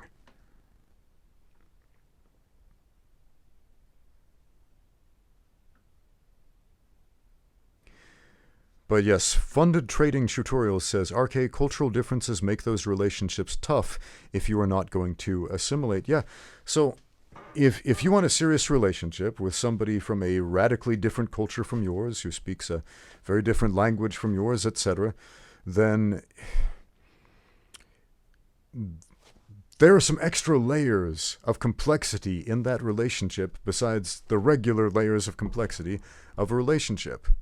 I'm going to tell you a little story. So when I was in college, I was in my early 20s, and my roommates and I were all pining about how none of us had girlfriends, and we were all lonely losers, and we're all just sitting around like, oh, we're all sad and lonely, and none of us have dates or anything. And we're all sitting next to the telephone, back when we had wall-mounted telephones in the olden days, for you young kids who don't know what those are. My kids don't know what those are. And I said, I wish some beautiful girl would call me up right now and invite me over for dinner. Immediately, the telephone rang, and a beautiful Korean woman invited me over for dinner, and I was like, oh, heck yes. Wishes do come true. My roommate Mike, he suddenly got on his knees and was like, I wish a beautiful woman would call me and invite me for dinner. He looks at the phone, nothing happens. Dang, I guess it only works once. Anyway, I go to dinner, and there's this beautiful Korean girl who I kind of knew. She was in my neighborhood, and she invites me to dinner, and it is this expertly prepared Korean food. And there's some Korean food that I really like. Korean barbecue, it's delicious because it's barbecue. Meat is delicious. And then there's a lot of Korean food that I just find really weird and unpalatable, and I can't physically swallow it or I will regurgitate it involuntarily. This was the latter. It was expertly prepared food that she found delicious, and I could not physically swallow it. And at that moment where I try to stomach this food, and she can see I'm suffering, and she's like, okay, you don't have to eat it. I understand this is very different from your culture. And I was like, I'm so sorry. I know you put so much work into this. And I realized she liked me. She was attracted to me. I was attracted to her. But there was a problem there. There was a cultural rift. There was a massive cultural rift there, starting with the food. And I was like, I don't think I'm willing to to try to jump over this cultural rift of food that makes me want to physically vomit in order for a relationship, man. So that was a big wake-up call to me. That really was. I mean, she was beautiful, lovely girl. And it didn't work out because of the food. I invited her to dinner. I didn't give up right there. I was like, you know what? I'll invite her to dinner. I'll cook some food that I like. She'll love it. It'll work out. I can do the cooking. Okay. I invite her to dinner. I make this meal. I think it's delicious. I can tell she's suffering trying to stomach this. She's like, I'm sorry, but I can't eat this. I can't swallow it. She was having the exact same problem I was with my, I was like, dang, this is going to be rough. This is not going to work out. And it didn't. It ended amicably. We were still friends, but we could not stomach each other's food. So, man, it was what it was. And that's just one factor of a foreign culture, right? It's a big one, but it's just one little factor. What people find offensive, what they don't find offensive, what they find rude, what they don't find rude, etc. I remember I was having a chat with Jeff Chan when I first met him over in Australia when we went there for the Ultimate Self-Defense Championship thing. And we were talking about our experiences traveling in different Asian countries and how people in Thailand seem very nice and very polite, and people in Japan seem very nice and very polite, but it's a different kind of nice and polite. And people in China are way different than that. And Jeff said, and I got to be careful how I word this, because I understand exactly why he said what he said. He said, I think Chinese people are the rudest Asians. Now, from a Western standpoint, if you've been to China for a short period of time, that makes perfect sense, because they're loud, they're boisterous, they shout, they spit, they do all of these things that in the West we're like, no, you don't do that. But they've got a completely different sense of proprieties of what's rude and what's not. I'll give you one example. So my first year here in China, my wife and I are invited to dinner at a Chinese friend's house. We go there. It's a very traditional family, right? Not everybody in China is super traditional, but this was a very traditional Chinese family. And we're talking about experiences in college. And my wife tells a story about a guy that she dated before she met me, and she thinks it's a pretty fun story. And as soon as she mentions a guy that she dated before she met me, everyone is just like, how can you be so rude in front of your husband? They're appalled. They're offended. I've never seen Chinese people this offended as when my wife told this story. And she's like, what? What's the problem? I don't get it. And then later they explained to us, like, you don't do that in front of your significant other. You don't talk about someone that you dated before them, someone you used to love, even someone you went on a casual date with. Like, no, that's a huge faux pas. That's rude. And it's a different sense of proprieties. Like in the West, it's we dated this guy. It was no big deal. It wasn't anything serious. You can talk about that in front of your spouse. Not in China. Not in China. So again, they're loud, they'll spit, they'll shout in casual conversation in ways that seem very abrasive to Americans. But they've got their own sense of propriety. Contrast that with people from Thailand, where, they're very polite, they'll do the why all the time, they'll be very soft-spoken, they'll try not to offend you, whereas in China it's the polar opposite. But they've got their own sense of propriety. Anyway, I don't remember how we got on topic about that. What is real Chinese food like? Our friend from Israel asked this question. This is a great question. There are a bunch of different culinary styles in China, a lot of them. So there's no one Chinese style of food. Every major area of China, every province, every major city has a different culinary style, right? There are also a ton of different languages in China. There are over 400 different languages in China. The official language is Mandarin, right? But every major city has their own language. Every major area, province, etc. has their own language. For example, here in Shanghai, it's Shanghainese. Shanghainese is the local language, not a dialect, language. There's a Shanghai dialect of Mandarin, which is different from Shanghainese. For example, in the Shanghai dialect of Mandarin, there's no sh sound. It's all s, s, s. So it's not Shanghai, it's Sanghai. Sanghai. Right? That's the Shanghai dialect of Mandarin. Right? Shanghainese is a totally different language with a different set of words and different grammar and different everything, right? Anyway, same thing with martial arts styles. There are like 400 different Chinese traditional martial arts. So when people say Kung Fu is a martial art, no, it's not. No, it's not. If not only does it not mean a martial art, it's a measure of your skill or your ability at any of a number of different things. But yeah, there are hundreds of different Chinese martial arts that focus on all kinds of different things: striking, grappling, hybrid styles, weapon styles, traditional family styles, breathing, meditation styles, whatever. They've got styles for everything. Same thing with food. Chinese food is diverse. It's incredibly diverse. So let's talk about Shanghainese food.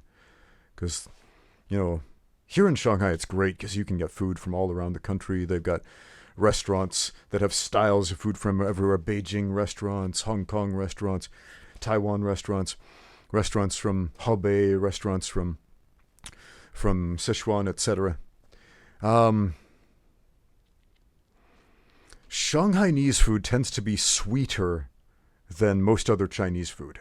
For example, there's a Shanghai specialty dumpling called xiaolongbao, which is, xiaolongbao is the little dragon dumpling. It's got a little peak, kind of looks like a Hershey's Kiss. And inside it's got like a ball of meat that's swimming in this hot, soupy broth. And you bite the tip off, you suck out the broth, and you can eat the thing, or just stick it in your mouth and bite it and it explodes in your mouth. They're great, they're delicious, but they're kind of sweet.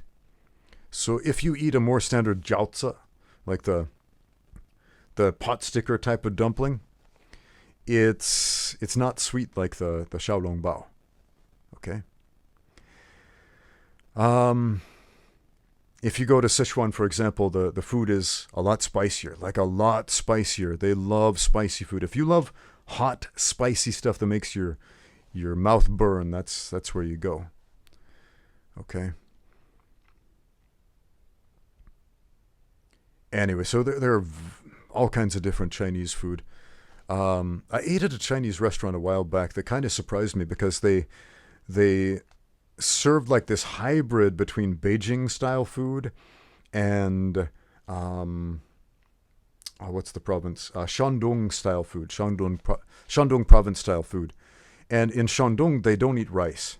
It's very rare to eat rice in Shandong. They usually eat steamed bread with their food instead of rice like they do in say, Shanghai or Jiangsu province. Okay? And so they served Beijing duck, and instead of like the flat bread tortilla looking things, if you don't know, Beijing duck is it's duck tacos basically. It's awesome, duck tacos.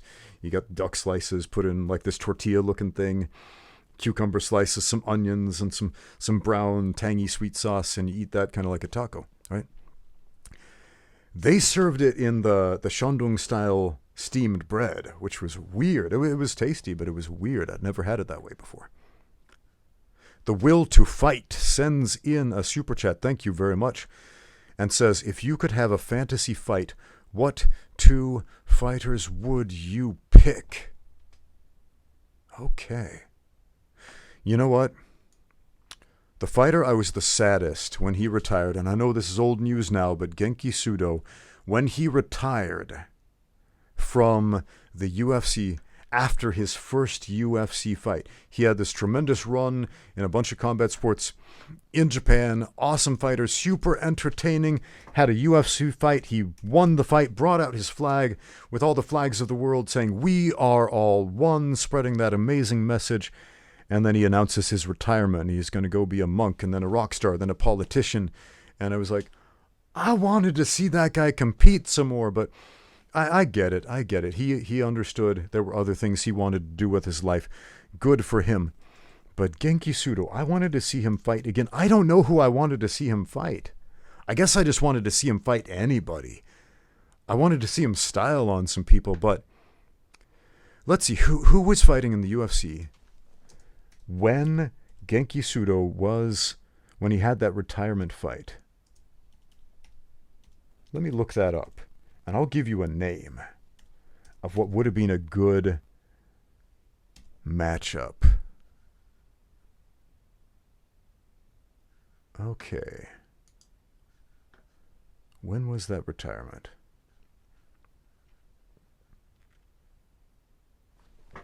Hold on.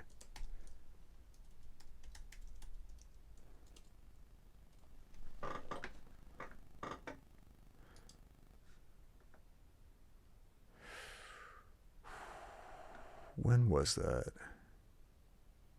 Okay.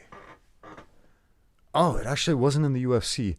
He announced his retirement. It was in K1 Dynamite. Huh. I'm having a memory lapse. For some reason, I have this memory of him doing it in the UFC, but I guess it was in K1 Dynamite where he announced his retirement. So he defeated Damasio Page by submission. After the win, and to the shock of the crowd, Sudo announced his retirement. This was December 2006. So let's see who was on the UFC roster back in 2006. What was Genki? Was he a lightweight? Yeah, he was a lightweight. So, UFC lightweight roster 2006. Man, I love Google. It takes a little bit of time to find things. Okay. 2006 in the UFC. Okay, Sean Sherk was fighting. Oh, okay. Huh, that would have been a weird matchup. Sean Sherk and Genki Sudo fighting. Kenny Florian was fighting. Oh, remember K-Flow? He's got a great YouTube channel now. Kenny Florian. He makes some good jiu-jitsu technique videos, especially for like grip fighting in the gi. That's a subject a lot of people struggle with because it's not always well taught. But Kenny Florian, shout out to Kenny, man. Shout out to K-Flow. He's got some good. I wish he would make more. I wish he would make more of these grip fighting videos because they're good. He makes some really good grip fighting videos. Anyway, I think both of those would be a fun matchup. Either Sean Sherk, Kenny Florian. Who else? Who else was in the lightweight division at that time? Those guys fought for the championship back then.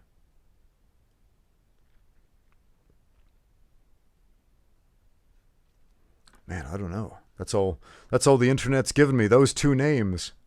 You know, let's go with Sean Sherk. Sean the muscle shark Sherk, because it's such a weird, strong contrast of styles.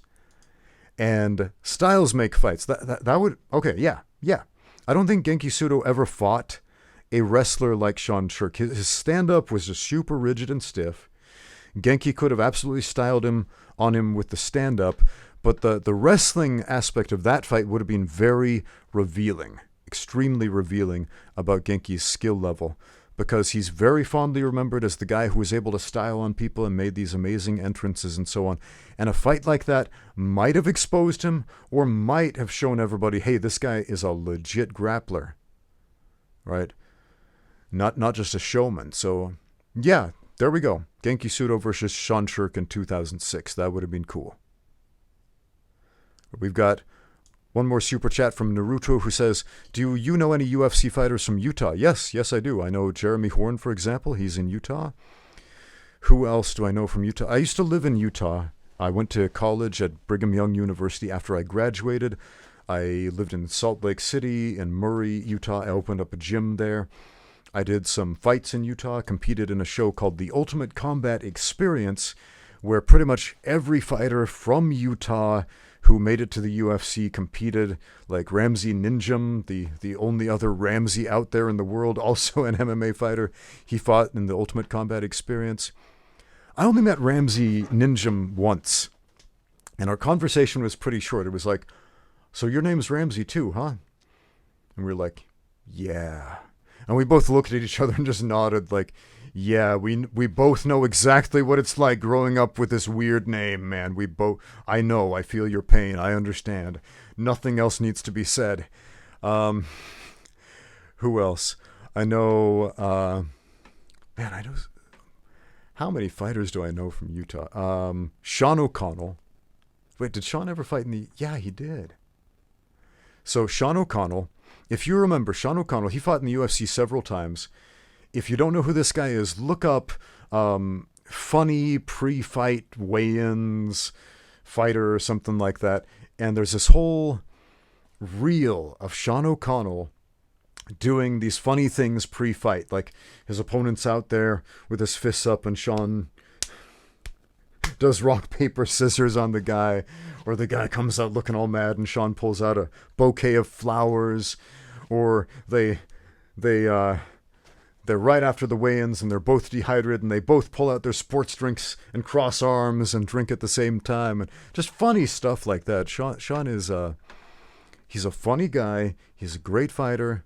He came and visited me here in Shanghai and did a really fun seminar. Yeah, love that guy, man. Great sports commentator. So after he retired from fighting, he took up sports commentary full-time. He was a radio personality as well. The way he got his UFC shot was very interesting because, again, he was a radio commentator. He's doing a radio show. And Dana White calls into the radio show. He's doing a bit about the UFC. And then Sean just point blank asks Dana White, can I fight in the UFC? I'm a professional fighter. I've got like 30 fights, whatever it is, this many wins. I train with Jeremy Horn. I believe I can do it. I will take any fight, short notice, whatever. You need me, I'll fight. And Dana White's, you're serious? Yes, 100%. Okay, I'll put you in touch with my guy. And he did. To his credit, he did. And now we've got all those great pre-fight weigh-in shenanigans on the internet. It's great. Who else do I know from Utah? There are a lot of guys I kind of know, but, you know, we were never close, never friends or anything like that.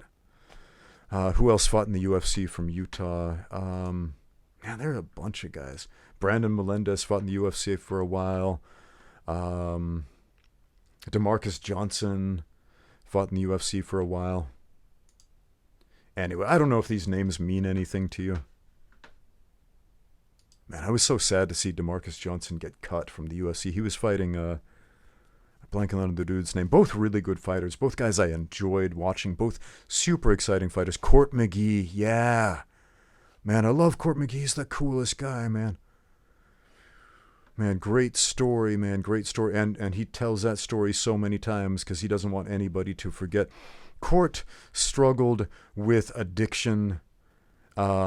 As a younger man, he was on some hard drugs. He was living his life in a bad way, and it almost killed him. He turned his life around. He quit that stuff. He got into serious training, became disciplined, and man, he is spending his life not just fighting in the UFC, but man, he's doing public service, doing public speaking for children, and man.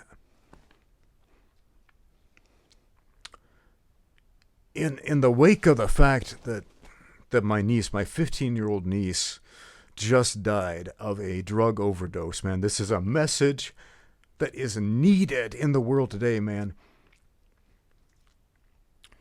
When I was a kid, when I was in grade school, high school, there was so much anti-drug propaganda. Say no to drugs, just say no, etc. I don't know if kids are getting that today.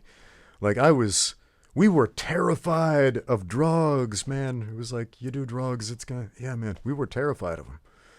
And I think kids these days are getting casual about it because there are too many people, too many influencers out there influencing for the bad, saying, oh yeah, it's not so bad if you do some marijuana. Oh, it's good for you, to do some DMT, whatever, go on a trip here or there.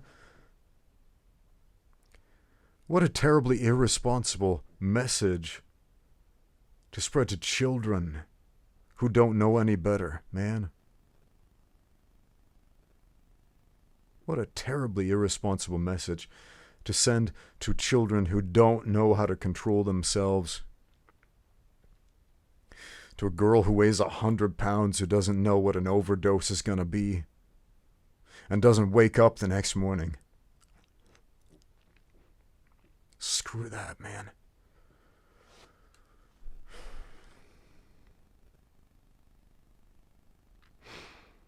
There's a whole generation of guys growing up on Joe Rogan right now. And there are a lot of admirable things that Joe Rogan has said and done, but my beef with him is that he's done a lot to normalize drugs in the world today, and that's not cool in my book, man. That message gets people killed.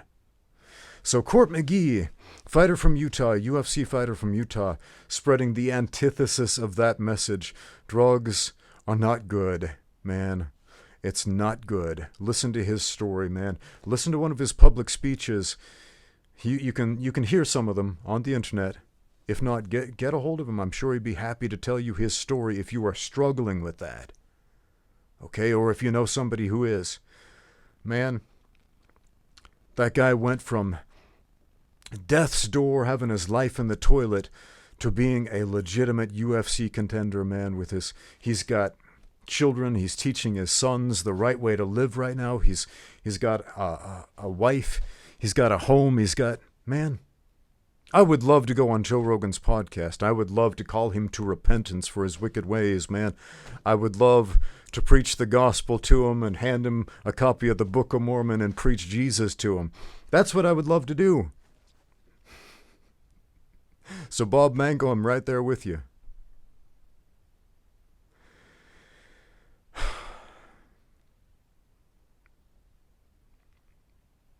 And at the same time, it's a mixed feeling I have about Joe Rogan right now because, again, he's a man with many admirable qualities who has done and said many admirable things.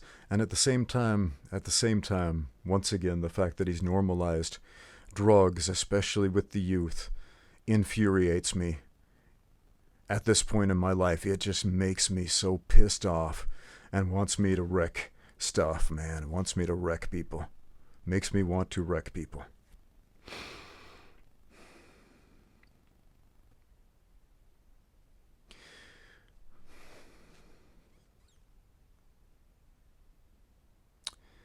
AAA says, Ramsey, would you be interested in trying out arm wrestling? Not at this point in my life. I've got 2 dislocated shoulders. Not going to happen.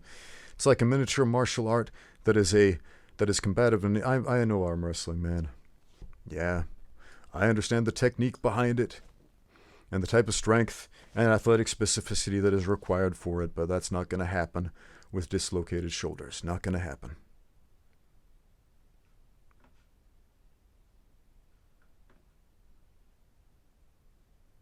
Yep, Dagwood, you're absolutely right. It is a train wreck podcast that is never going to happen. Yep. It's not going to happen.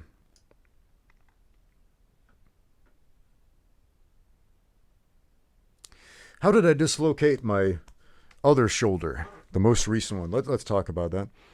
I was teaching a class, a jiu-jitsu class. And after the class, one of my students, this young guy, he's 17 years old. This guy is a promising up-and-coming fighter, man. This guy is going to go places. And he is physically fit. He is strong. He pays attention to the minutest detail, this young Chinese guy. And he's working on the anaconda choke. And he's trying to make it work on people, and it's not happening. And he didn't learn it from me. I haven't taught it to him yet. I didn't teach it to him yet. he learned it from the internet. And it's not working because, the internet can only teach you so much.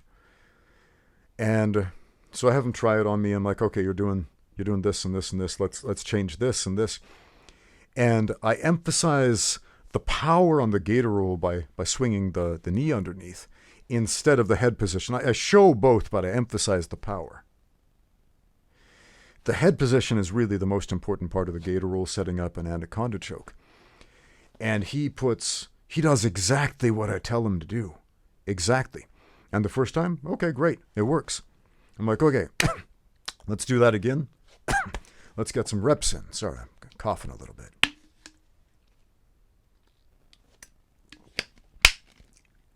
And he does it again, encouraged by the positive affirmation with a little bit more power. And this time something weird happens. And it wrenches on my shoulder in a funky way. And I've never experienced any pressure like that on my shoulders at all during any type of head and arm choke. And it stretches upward and pop, snap, crackle. My arm goes numb. I can't move it. It's in searing pain. It's temporarily paralyzed for about 30 minutes until I can finally regain movement in my arm. And yeah, partial dislocation. Some tears of some soft tissue in there. I'm not a doctor, so I will not rehearse all the specifics of the damage too, but it's not as bad as this one was. This one took 2 years to heal completely. This one, and not even completely, because if I'm not well rested and I'm doing some sparring or something like that, and I take some blunt force trauma to the shoulder, this one can give out. So, yeah, man. Anyway, let's take one more question, then I am done, and I'm going to be headed off to bed. So what else do you want to know?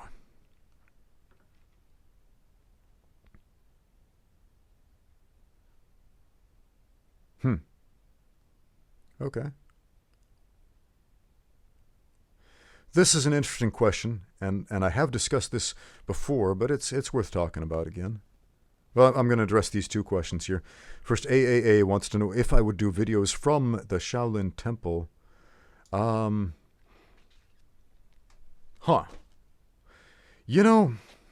of these days I should head back up to Henan, film a video over the Shaolin Temple, just because it's going to get a bunch of clicks and views. But, I've climbed up to all the mountains, been to the monasteries, gone to the temples with the monks in them, trying to see what was up there, to see if there's some hidden esoteric knowledge that's going to make me a better martial artist, and that's not where I found it. It's not where I found it. All due respect to the monks, but it makes for great YouTube content, but it's, I don't know, man. I could imagine. You probably want like a Jesse Enkamp style video where he's super excited, like, all right, guys, today we're going to the Shaolin Temple to learn that Shaolin Kung Fu is actually karate, or something like that. Or it's identical to this thing we do in karate. And I would probably just be disillusioned, like, yeah, here's the monks, here's the temple, here's what they do. Here's some thoughts about it. And you would probably be underwhelmed with my reaction to the underwhelming experience of the Shaolin Temple from my perspective. But there was a more interesting question above that. Where was it? Ah, yes. From Anthony Norton. This is the last question I'm going to take. Anthony Norton says, Wait.